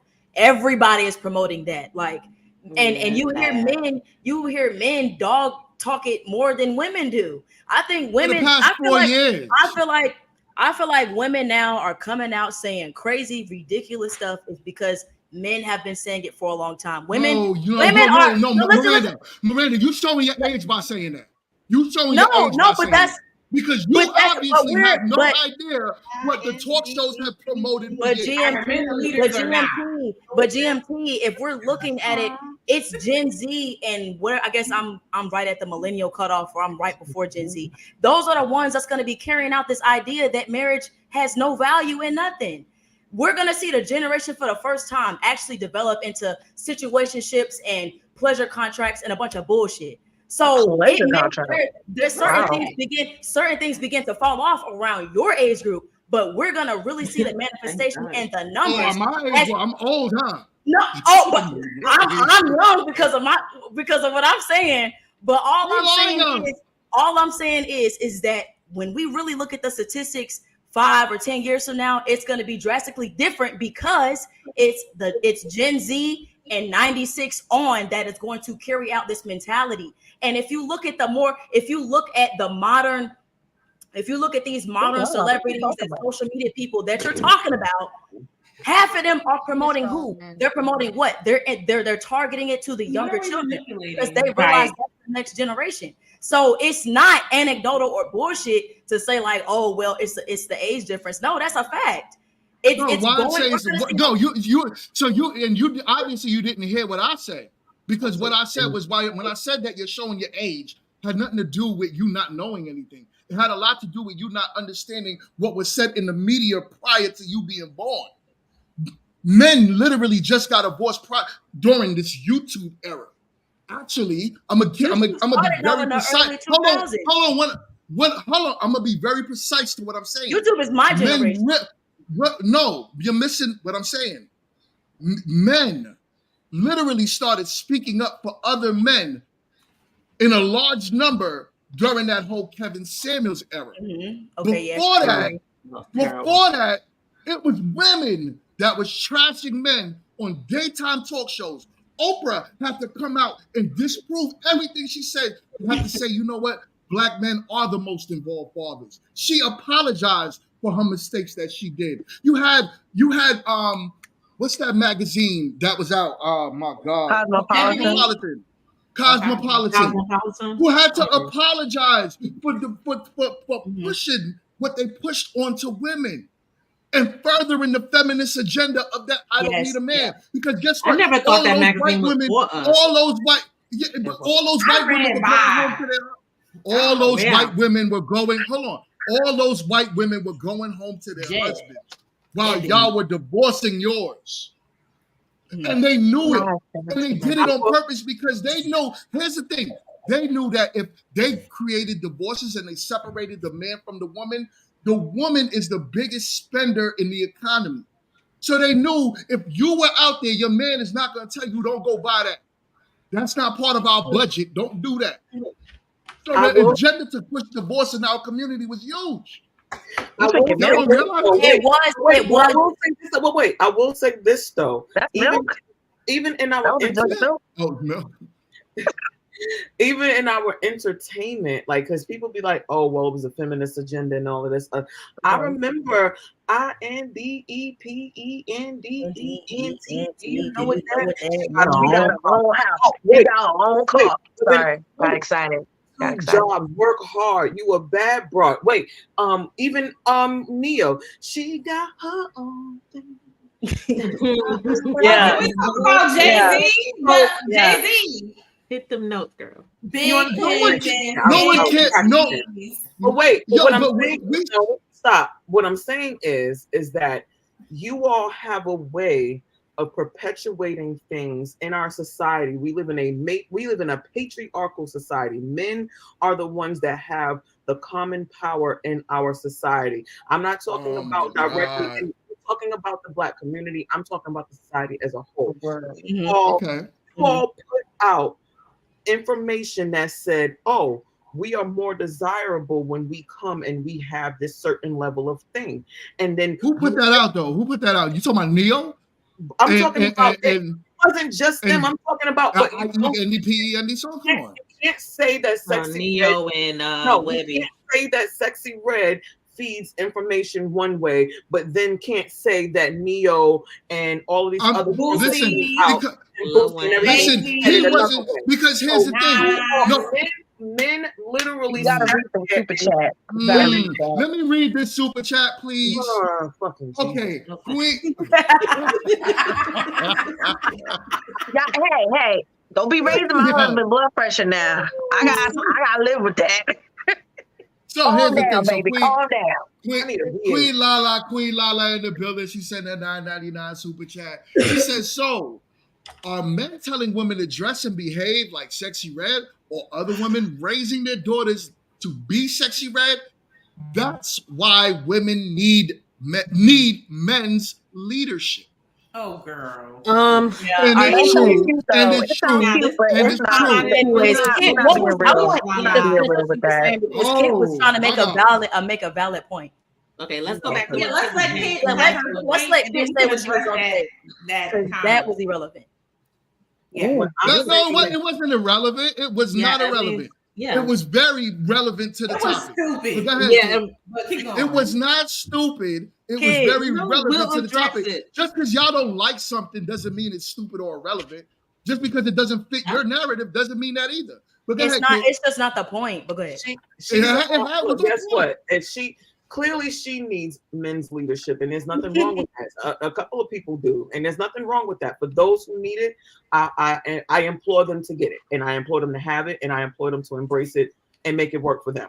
What I'm saying is this: in our patriarchal society, we had several men telling us in one way or another that when you have your own thing and you're doing this and that and the third, you are more desirable. You are attractive because you got your whole this, that, and the third. And then when we started acting on that and becoming more independent, all of a sudden male ego started getting hurt because we was out here catching a bag bigger than they ever expected. And then all of a sudden, so am I gonna finish or you can? No, go ahead. Go ahead. You already say I'm capping. Go get your blue cap so you can be ready to put it on. I like that up so quick. GMT is a good GMT. Ain't that right, Dion? Yo, so, again, so quick. What I'm saying is this: when we have people, again, you can't say that Sexy Red teaches, young girls to, be the, lady walkers, if you will, for, you know, trying to keep it, you know, GMT-ish, but can't say that these men didn't do the same thing with telling us that being independent and having your own thing and doing your own thing was more desirable than someone that was needy. Because I personally feel like that was the start of the beginning of the whole 50-50 argument. Because now women have a bag, women have, you know, their own thing, they're independent. Before it was like, oh, I'm gonna take care of you, you do this. Now we you gonna land this plane? My half or whatever. Look, don't get me started, Chad. I was quiet all damn eating my grapes. Okay, I was quiet eating my grapes. And them grapes is infused. I can tell they are infused. So here's the thing, right? The candy grapes. Oh my god. Oh, okay. You can tell it. So here's the thing. Here's why I could combat everything you just said. You literally mentioned 2 songs. 2 songs. And hold up. You mentioned Neo. And I don't even know who the other guy. I don't even know. Hold up. I don't even know the other guy. But you're talking about 2 songs. The feminist movement was way before that. I have videos on my computer right now. I can share right now from the 1980s when black men wasn't saying go out there and be I-E-E. They encouraged it. I didn't say they started it. They encouraged it. I'm not going to take away from the fact that some of them may have encouraged it, but it wasn't on average most rappers that was doing that. Most rappers still to this day are not telling you we want an independent queen. No. Most are telling you to be submissive for the most part. If it's not about something sexual, if it's not about something, they want you to be exotic, almost like the what you call sexy. Escort. It's more. You could even say that they're pushing the prostitute culture. Yeah, you could say hip hop pushes that, but you can't sit here and say we push the independent culture. We don't do that. Women do that. Women push be this woman, be a queen. They came out with a whole damn movie called The Woman King. Are you serious? Hey, what's her name? Did a thing on that now? What's a good movie? Viola Davis did that was a historical. That was a historical. That's not. That's actually happened. That was like real life. Like, let's not go there. Yeah, it wasn't. Yeah, it wasn't historically correct. Don't do it, because I'm going to chop and screw this if y'all sit there and talk about this being a major. That was a real part of history. I said no. Wait a minute. No, that wasn't. That wasn't historically correct. And I will go viral off of y'all. I'm telling you. Nobody. So you're saying the Women King was contrived off of Hollywood? I'm sorry, that's not. Nobody said it was facts. We said it was a good movie. No, because it's not. There was actually an all-woman tribe in and it did not go down. It did not go down the way that it looked like it went down. Well, I wasn't there, so I don't know. Well, I don't know if that's true either. We ain't there. None of us was there, but all we know is that what it actually says that happened was, were they strong women? Yes. But did they depend on their men in the village? Yes. But they didn't put it like that because they keep telling y'all black women to be that men. So anyways, let's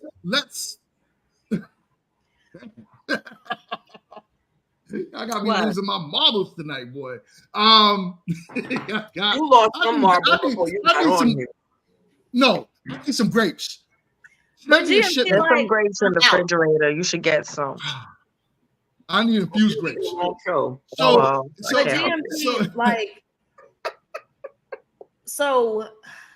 where do you think we should go now if we're at this point? What should women be advocating to the youth? What I think women should advocate to women is, if you desire the young women, because the old women is old and it's past, they can't do nothing about it. They're stuck in their days. That's crazy. The young women that desire marriage, you should tell them, if marriage is your desired result, do so early on. And then learn how to understand men, because we are not like you, which is why we are not partners. I don't want to be your partner. So men and women are different, equal importance, but different. Oh, It doesn't Do you mean that think I'm men better should than go you. Do you Huh? think men could do a better job of understanding women? Because I do hear it a lot that When men, I do hear it a lot where men will say that they're misunderstood or they would like for their woman to understand them. But at the same time, do you think a lot of our more because you problems? guys want us to be like y'all, not y'all. No, But that's women no, in general want us to be like y'all, but we're not like y'all. okay. but that's Wait, not break but that that's down not right there. but that has Wait, pause. that's Can not you even the break down answer be though, like because y'all? yeah, that's not even I'll the break it answer down. I'll because break how it down. no, that's It not is even an the answer. answer because it's It is an answer. it's not because the question is, do you think that men could do a better job of understanding women? Because if they Yeah, did, a lot of I our think we issues do would be understand corrected. y'all. Do you think you guys could do a better job of efficiently understanding? Because you Yes. was okay, cool. Because I hear it a lot where it's like y'all want to be understood. Yes, we are different, but I think it's like a power move when you guys want to be understood so bad, and when we try to voice really anything to a certain degree, it's be quiet, you're emotional, or this is not a partnership. I'm How the many head. men are? How It's many men shut you down, MRT? it's When you it's not talk, about shutting. It's not about shutting me down. It's about having an effective conversation.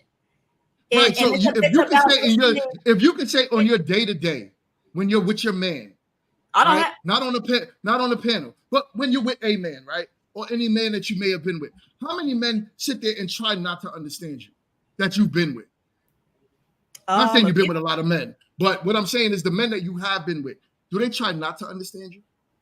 there's been plenty of times where I still was never understood after multiple conversations. So yes, there So has maybe been you're not, but have you ever thought that maybe you're not conveying your wants and desires correctly that to that that man? that So that how is could it be really that could be possible? it, but that's not the basis of what we're discussing. The basis of It's what we're part of discussing. it.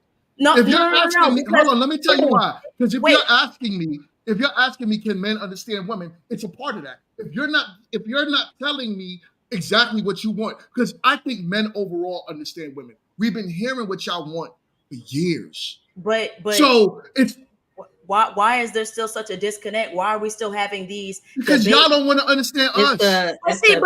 But you're proving my point Communication because barrier. Like it's all everybody about wants to be selfish, yes, everybody the men wants to and be the heard woman, so so nobody's bad. not being heard. Right. That's what I think. It's a power play. It's because y'all are overpowering wanting to be heard and listen so bad that we're still having petty conversations on the internet across the board. This is probably one of the most effective podcasts where we can have these discussions. If you go out there and look at the rest of them, a lot of them Yeah, become it's horrible. It's horrible.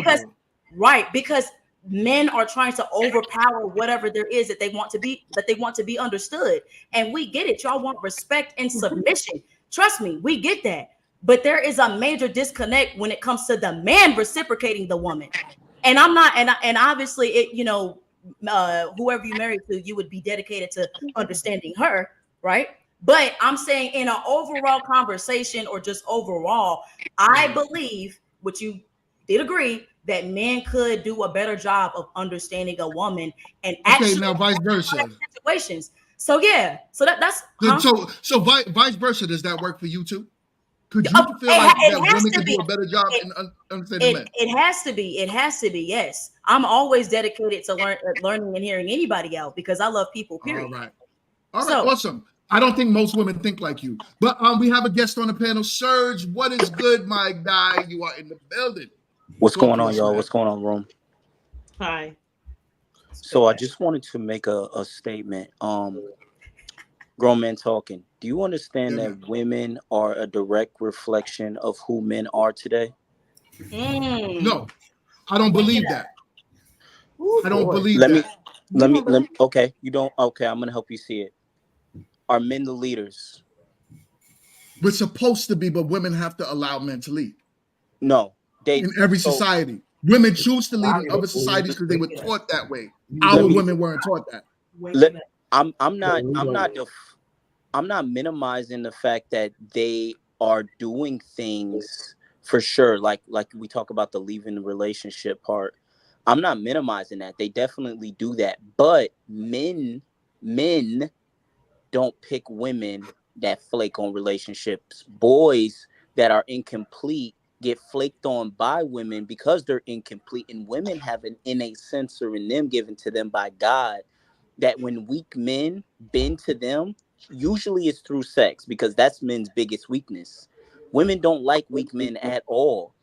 Strong men don't bend to women based off their physical or anything that they offer sexually. Strong men make commitments. Women are reflecting who men are.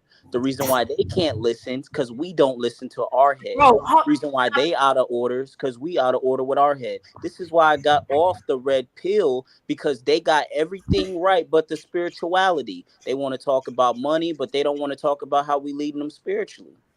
But and listen, can I jump in real quick, because I actually tried to make that point earlier. Let me address that. Let me address that point earlier. MRT, let me address that. So Okay. Serge, you know you're my guy. I rock with some things you say. Don't pre it. Just lay it on it. I gotta pre it on you. You know what I'm saying? Do I believe that men are supposed to lead their families as far as the head and as far as following God goes? Yeah, right. But as far as everything else you're saying, yo, a woman has to allow in every culture, right?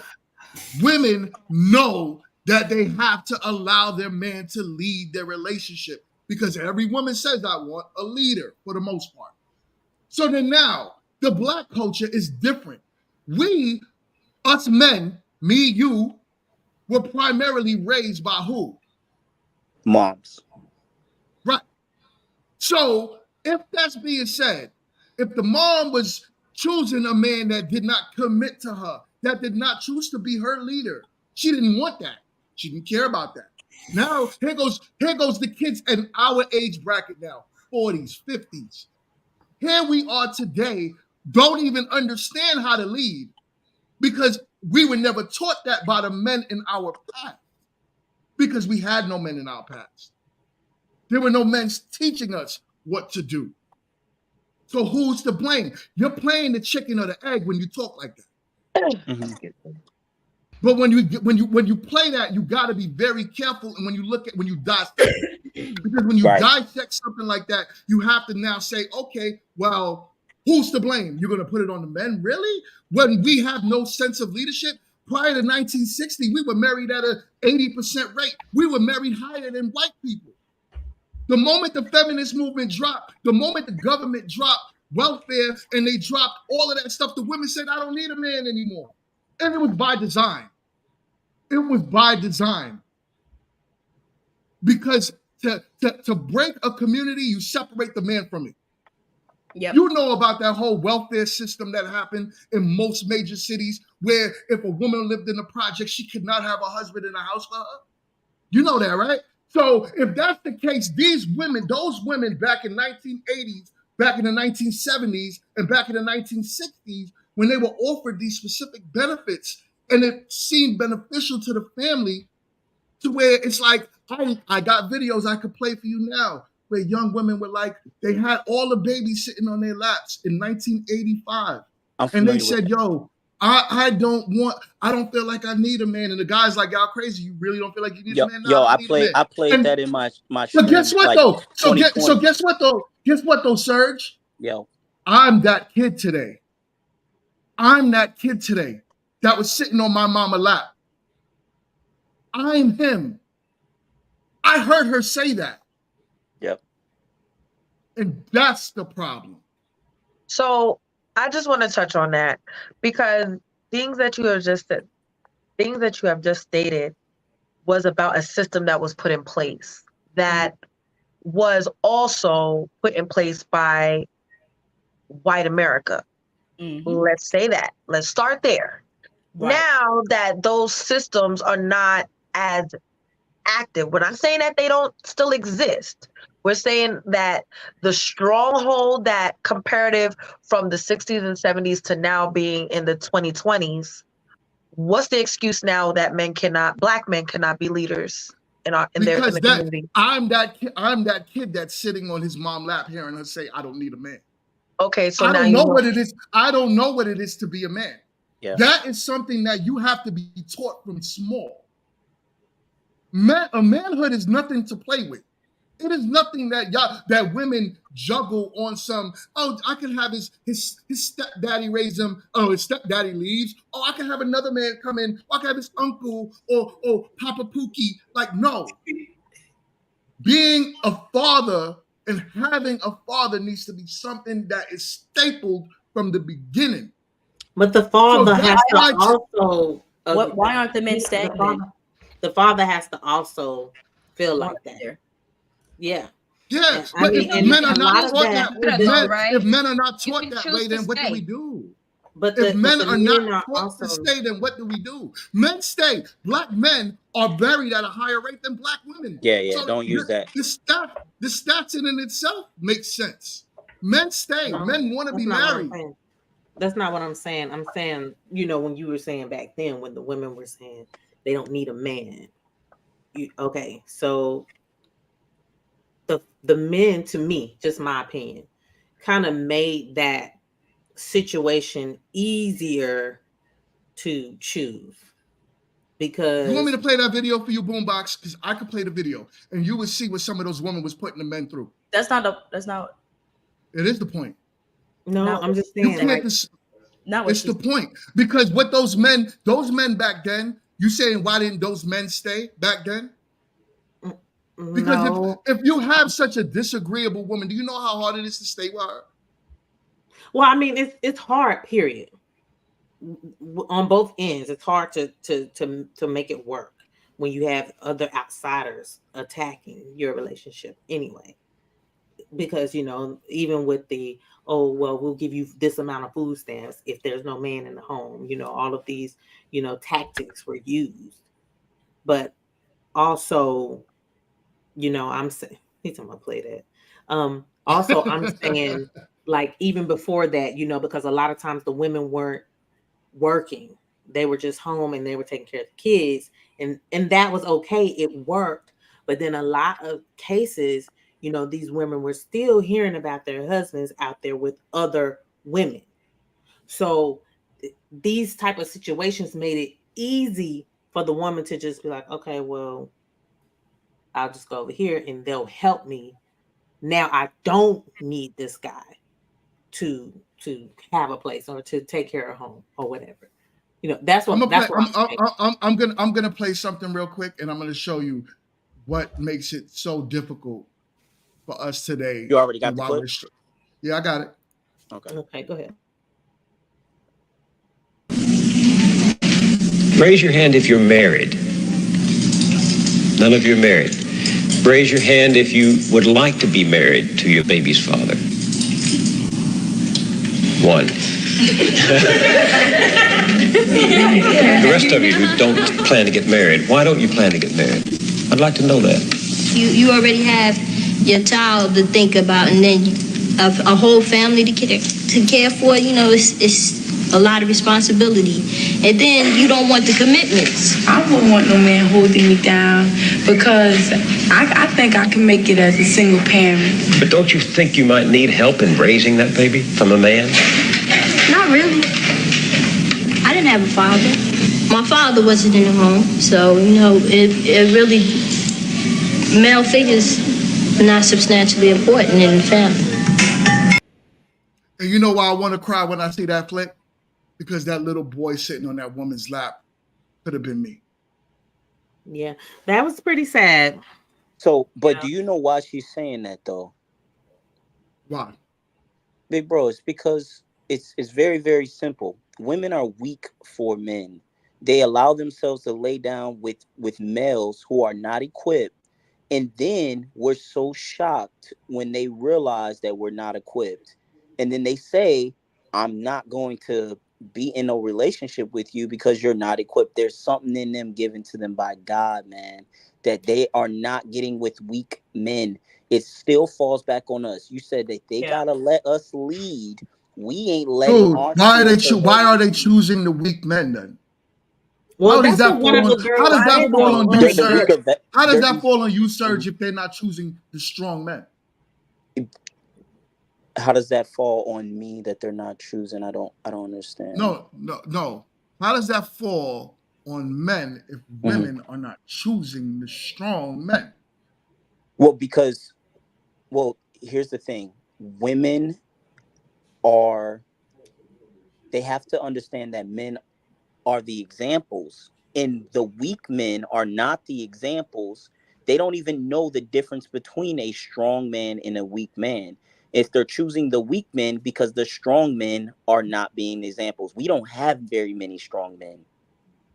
Strong men have to do their part, and the weak men will follow behind the strong men. Why are you saying we don't? But you know you're speaking against. You're basically, Serge, you're shitting on black men, and I can't let you do that. But you saying what that? are black men doing? And why I'm saying that? What do you mean? What are black men doing? Black men, 56% of black men are single and in the middle class and childless. Black men are doing just fine. I'm not worried about their money. I'm worried about their spirit. No, Black you men are missed. not I didn't examples. I'm not specifically talking about money. I'm talking about, are they ready to be men and married? Yes. So to sit there and say that men in general, black men, and I'm putting it on black, are not doing fine in the dating market and not ready to be husbands when we are married at a higher rate than our lady counterpart? Okay, I see where you're going. Black men are the least likely to be ready in relationships out of any other race due to the simple fact because they are they're rebellious in the sense of they don't do right by the woman, meaning they're not even, a man isn't even supposed to enter a woman without giving her a full commitment. But women are letting them. Women are letting them. Whose fault is that, though? Women are letting them. Men will sleep with whoever. We're the leaders. We got to do it first. It's not just. So guess what? Black men are not the only people that's sleeping around. White men are doing it. Asian men are doing it. Spanish men are doing it. So why are you putting that just like black men aren't ready for it? Well, we got to deal with us first. So black men stop being builders. Why I'm saying that though is because you're making it sound like black men are the ones that's not doing it when we are saying we want commitment. Our women are telling us they don't. Our women want to be the sexy reds. They want to be twerking. Even the ones that doesn't want to be like them, they stand too close to them. So we can't tell who is who. So this is why they have access to it. I was going to say they should never have access to strong men. And they do. They do. What? Who does? Women. So let's use Kevin as an example. I love Kevin, but the brother ain't perfect. Are you telling me Ratchets didn't have access to him? He wasn't laying it down on some Ratchets, some fake titty, fake asses. He was sleeping with them. So what? Yeah. That's how he died. That's what he's saying. We're not going to talk about that. We're not going to shame a dead person on the page. It was an example, though. But that's so. If you wanted to look at it like that, though, if that man wanted to be a husband, he could be. He could have been, because we hold the keys to being husbands. We hold the key. Women hold the key to sex. We hold the key to marriage. So knowing that black men are married at a higher rate, but they're not always married to black women. Like a lot of times, because those black men are saying, guess what? I can't find an agreeable black woman, so I want to be a husband. But best believe most black men, you are our first choice. Yeah, and when you guys talk about black men not being married to black women know innately if they can't deal with her, he ain't gonna deal with no woman. For real. That's a huge settle. So black women, y'all not really worried about that. Y'all show it through emotions that, y'all feel some type of way. Most do, not all, but most do. But really, y'all know that, like, he's not really doing right by her. You know it. Just deep down, you know it. You know what black men. Why are you saying that? Why are you shitting on black men so hard, sir? But I don't think he's shitting on black men. He is shitting on black men. GMT. I don't think he's shitting on black men. I think he's just pointing out a simple fact that this is not just on the women. There are men out here as well that are a part of the problem, and some of them happen to be black. It's not the numbers. I get what the numbers are saying that women. Every race is part of the problem. but okay, are because you were saying he's shitting on black men. So are we talking about black people? Or are we talking about overall? Because specifically, y'all's I see your point. Yeah, because specifically y'all's conversation, he's just trying to point out that it's not 100% wholesome on the man's part. You are a remarkable man if you've done what you're supposed to do in your life, but that's not everybody's story. Even the ones that know how to act right are choosing not to. Like it's a simple. It comes down to like just how people want to live their lives. So we can look at numbers and statistics and say, well, you're financially ready or you're mentally ready. Some people just want to have their cake and eat it too. Ready or not, they want to play the game by their own reality. Right. And then also, like you were saying, GMT, the girl in the video, why aren't they choosing stronger black men? But I think that one of them, just my take on how she said it, because she said she didn't want a man bringing her down.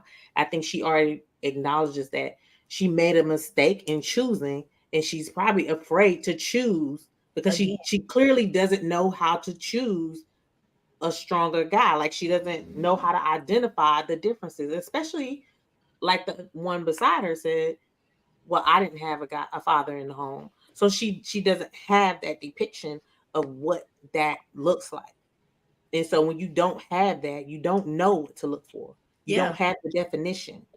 So again, this goes back to the last time when I was saying a lot of times it does have to be in a minute. You can't say I want to be a guy. I mean, I want to be a man, but then I'm not properly lead. If you step to this woman, step correctly from the jump, because they don't know. Why give? So okay. So then I got you. So let's come up with a solution for this whole conversation, right? The best thing, as women on the panel, what advice would you give a woman, right? Good advice would you give a woman? Because like I said, Kit gave some great advice along these lines the other day. And I'll rock with her for that all day. What advice would you give those women back in 1985 moving forward with their lives to be in better situations? Me personally, don't give up. Don't quit on your relationship. Don't give up on providing a safe space for your child if you can. Protect your relationship. Don't let no one interfere or intervene in what you guys have. Even though you're young, you can still grow. You can still mature together, and try to mature and grow together, and try to make it work. Give it your best shot for the sake of you, your mate, and your child or children. Okay. Good advice. Boom, Good Bob. advice. Can I ask you a quick question? Why wouldn't you just tell her to follow her man? Why is that so hard? Well, I mean, because he's still growing too. If I'm basing it off of the video because they were so young, and with them being young, I feel like the guy is going to make mistakes, and they have to trust each other. He's going to have to trust her because they're young parents, and they have to work together. So it's not about her listening to him or anything like that. It's just they gotta pace themselves and learn together for the. So let me read this. Let me read this super chat. We got a super chat, my guy Blockchain with the $4.99.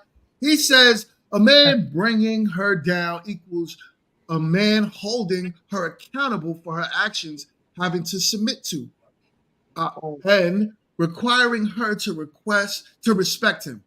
We have another panelist guest in the building. Chim Chim, my God, what is good, man? Chim Chim, you on mute? Chim, you on mute? You on mute, brother?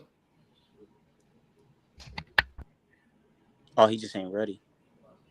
Okay, so I wanted to give my piece of advice because honestly, I don't want to talk to them. I don't want to talk to the 1985 girls. I want to talk to the ones in 2024. I want to talk to the ones that are ready for marriage and also the ones that are in marriage, even if they're possibly thinking about divorce. because I feel like that's the basis of our issues, is the women that are in marriages right now considering divorce. I'm gonna tell them to use all the tools. It sounds great because now I feel like everybody wants to be so enlightened and be like, oh, I'm on this journey and I'm doing the self-love and we have so much language now post panorama. And it's like, that's great. But I need people to actually use the tools, get the counseling, utilize therapy, utilize medication if you need it, do what you need to do, because marriage is hard. And it's not, that's just the makeup of it. So if you want it to work, you have to do the work. Don't put it all on your spouse to be the epitome of what your life is supposed to be like, what happiness is supposed to look like. Look inside first, do the work that you need to do for yourself, and everything else is gonna come. Be content in the spaces where he may not change. Be content in the spaces that he may change. Be optimistic in that way, because we're all flawed. We have our issues. So do the work. Can I That's just add to what she said? opinion. Can I add to what she just said too? Of I mean, course, as of course. I would like to add to what she said, as well as making discipline, having self-discipline, an important thing to strive for as well. Again, because we're in a society where self-discipline is out the window. We can't even like have discipline with time management or anything. Like we're really like it's booty now. So I was saying, have self-discipline, work on that, make that. It's booty. Yeah. Wait, what's booty? It's the fact that you said time management of all things, friend. Friend. Hush, hush. What is wait, which one is the booty? Not having self-discipline. Oh, okay. Like self-discipline has gone out the window. We're not disciplined, like the way we eat, the way we just even communicate, like everything that we do, have discipline and have, emotional regulation important. There's a lot of things that we need to focus on as well before we even consider getting with someone, procreating, all of that. There's a lot more that comes before. So even within, are you saying those things still need to be worked on even within a marriage before even sitting down and considering? Well, discipline should be before the marriage. You should work on discipline before the marriage. Well, you're already in it now. Because when you have self-discipline, you can't even talk about entering into a monogamous thing without discipline. Like you have to have discipline. Either way you put it. She's right. I'm with that. That's all I'm with say. that. No, I agree. I'm with that. I was disciplined enough. I ate all my grapes. You've been finished those grapes. You ate those grapes an hour ago. You know what I'm saying? I was disciplined. I was just showing what my discipline looks like. You got to finish your grapes. You can't just leave. Don't leave a grape behind. This is what you call good discipline. I agree, Jess. I'm disciplined. So, Kit, what would your advice be? Okay, you don't got to talk to the 1985 lady. Let's talk to the 2004. Where are we at? 2024 lady. I mean, even in 1985, that's still a problem that exists today. I agree. Mm-hmm. I agree. Still present. So, I'm giving advice to which year? Whatever year you see fit. I was just wow. Try year 3000. I'm playing. I'm about to say, if that's the case, find your ticket to Mars and get the off this joint. Because look, I'm trying to be on the red planet. Okay, I'm still waiting for there. I smell like a human now because they dropped me off and now they can't smell me to find me to take me home. I'm just stuck here. I still don't think you're a human though, but we here with you though. Exactly. So the grapes are kicking in, Kid. Yeah, but the grapes are kicking in. You said what? The grapes are kicking in. Oh, girl, I had grapes earlier. Anywho, my advice would be, oh boy, we touched so many different subjects, and we're just talking about in the realms of like what is it? What kind of advice to what year? Let me make sure I know what I'm. Any year, any year whatever. to the woman that is contemplating divorce without doing the work. I would tell her to, for one, understand that the work is necessary to understand if whether or not your feelings are just that. Are they feelings that are, so, valid as far as how of what's going on, or are they just feelings in the moment because whatever particular need or emotion isn't being sufficiently met is clouding your actual judgment. I guess the bigger thing I would say is don't make a lifetime decision on a temporary feeling. That's awesome advice. Love it. I'm good at this. I just don't know what I was saying. Don't worry about me. But no, when we make decisions on temporary feelings, later on, the repercussions of that can be so much greater than had we stood fast in the moment to work with, our partner and what we're doing.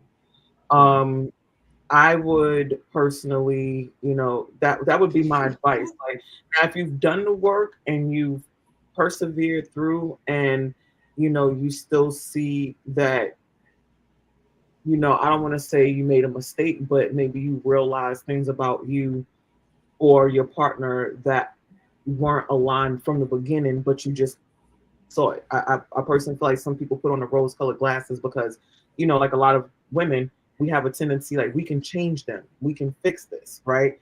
So, once you take those rose-colored glasses off, if it's not working and you did the work, then then you can look at leaving and seeing what's better. But my ultimate advice is just don't make a permanent decision on a temporary feeling. Boom. We have a guest in the building. Chim, what's good, man? Could you hear us this time?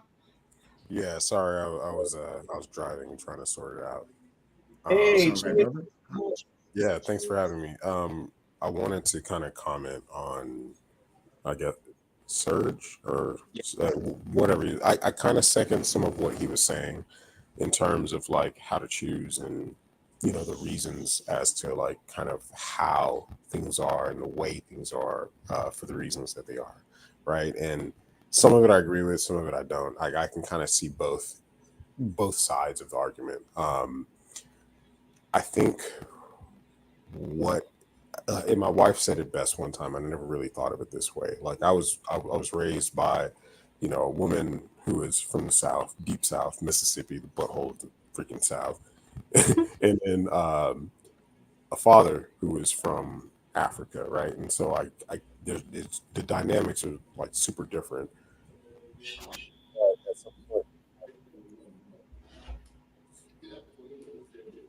Chim, you there? Can you hear me? Yeah, we can hear you now. Okay. All right, cool. Yeah, and so I learned a lot of valuable lessons with like, being around my mom, post my dad leaving and all of these things. But like, my wife said it best herself. Like one of the things that my wife always said was her biggest fear was having a son. And the reason she said that was because she believes that a woman can't teach a man how to be a man. Mm-hmm. Right? A woman can teach a man how to be the man she may have wanted to. She may have wanted or valued, but she can't teach a man how to actually be a man. The same way that men can't teach a woman how to be a woman. I can teach a girl like my daughters, how to have respect and be valued, all of these things that I think that are valuable in, a decent human, but I can't teach a woman how to be a woman. And so when you're missing that element from the family dynamic, it gets really complicated. And like the clip that you showed was super sad because, these people feel like, hey, I can do it. And yeah, if you can do it if you absolutely have to, but you shouldn't want to have to do that. right? You should want to have someone who's going to give them that complete side, because you're not raised as a man the same way I'm not raised as a woman. So you want someone to be able to complete that side of showing a guy how to be a guy, and showing, you know, your daughters what a valuable man is and what it looks like. And that's missing from, you know, our family dynamic as far as like African Americans are concerned. And yeah, we can argue about why or what or when, but I don't think that it's disputable that in most cases, when you come from, and maybe it's not even unique just to African Americans, but when you're talking about a single family dynamic, when you don't have both, a child's going to miss out on the complete experience and understanding what it is to be a complete male or female and what their role is in relationships. So I just wanted to jump in and say that, because I get your point. Yeah, you made good points. I agree. But you know, where we are now in society, like it's super dynamic, it's fluid. There are women and there are men who can do it on their own, but that should not be the future, right? That's a byproduct, right? It shouldn't be the future. Hey, Kim, can you tell me what part you disagreed on?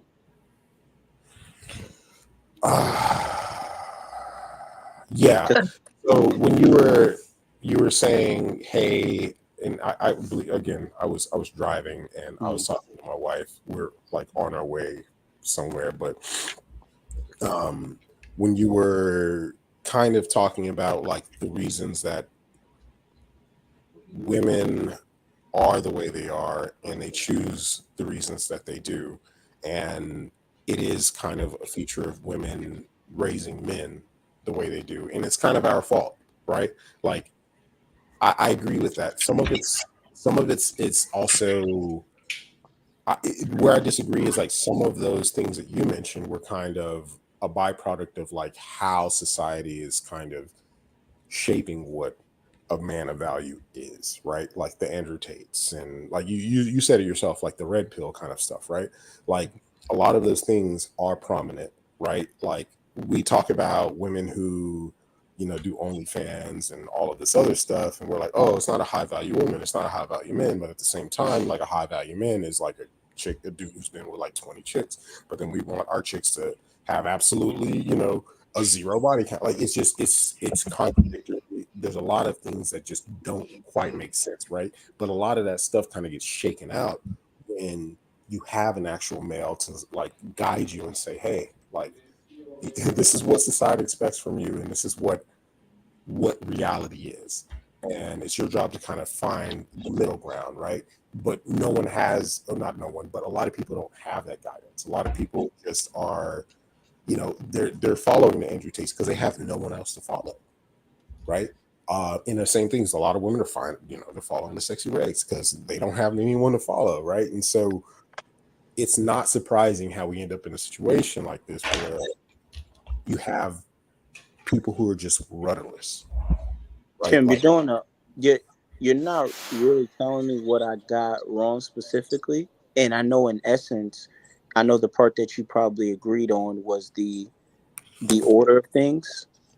And I strongly believe that there's an order. And I think that men, we love to talk about how we're leaders, but leaders are first.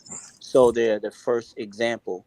So we're quick to talk about how women out here being sexy red in thoughts, and what, you know, Kit instantly responded with saying like, yo, you can't be quick to call that out without looking at what we're doing, because they're wired like that. That's why women are quick to deflect. One of the things that Kevin said, women always deflecting, putting it on the men, because we are the first examples. We are the first thoughts. We're the first slut makers. We do that first.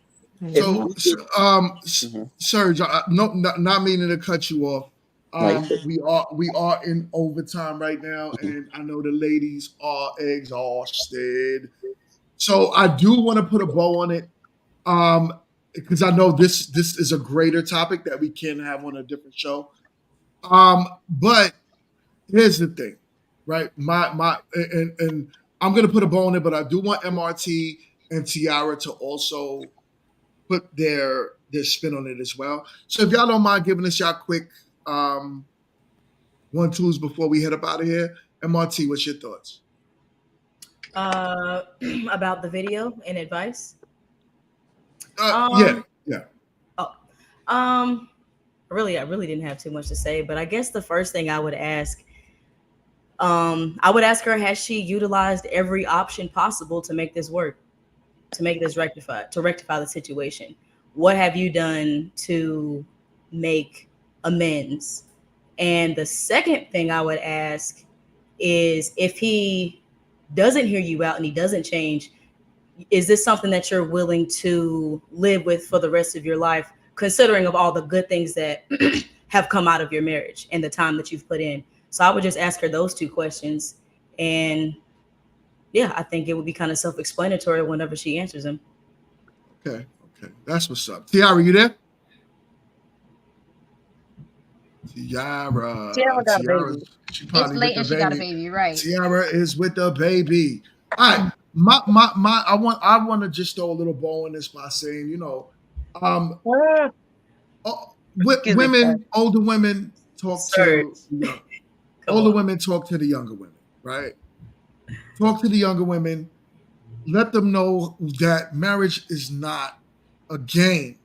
It is not something that you get into, that you jump in and out of, and you just pick husbands like they fall off of the husband tree. Negative. Okay. Hold on one second, Serge. You're being distracted to the panel. Give me 1 second.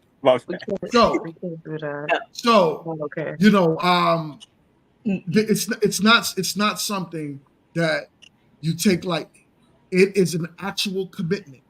And if you choose that commitment, just like Dion said, you make sure you utilize every tool in that arsenal before you decide to get out of it. It should not be, because you got to keep in mind, if you divorce and you have a child, you are not just leaving your husband. You are breaking up a family. You are dividing a child from his father. You are causing problems in that child's life, whether you believe it or not. If the marriage is so bad and it's abuse, AB, or it's, something along those lines that is irreconcilable, completely understand. But if it's you not being happy, then please use everything in your arsenal to make sure you do not jump out of a marriage just for those frivolous reasons. And yes, I said frivolous. Chim, Serge, thank you so much for joining the show today. Greatly.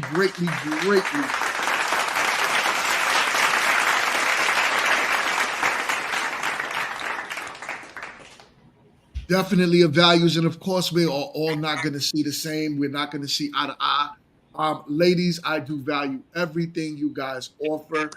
When I say don't listen to women, I'm not talking about y'all. I'm talking about don't watch The View.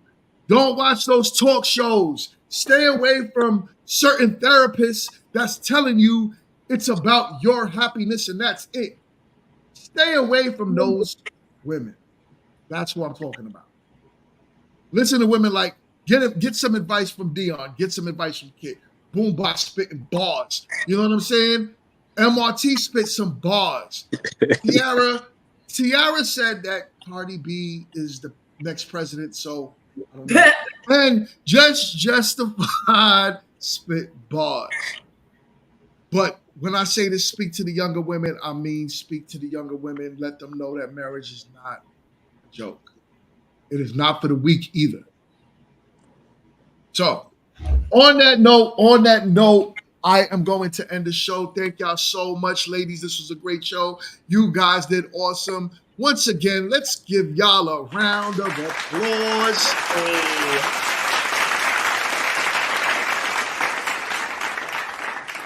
And also a special thank you to everyone that was in the chat tonight.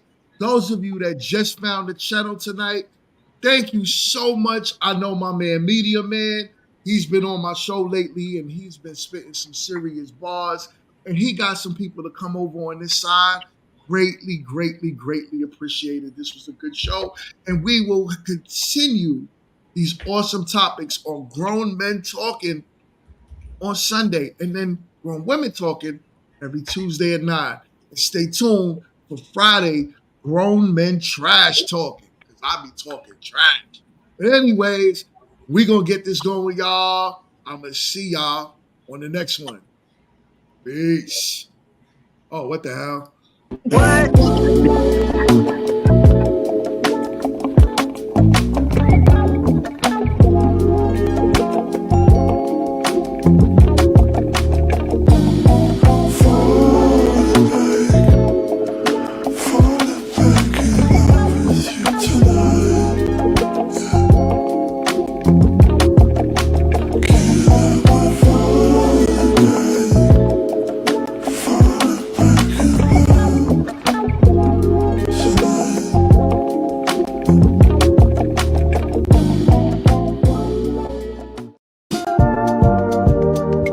If it gets too hot, roll the window down.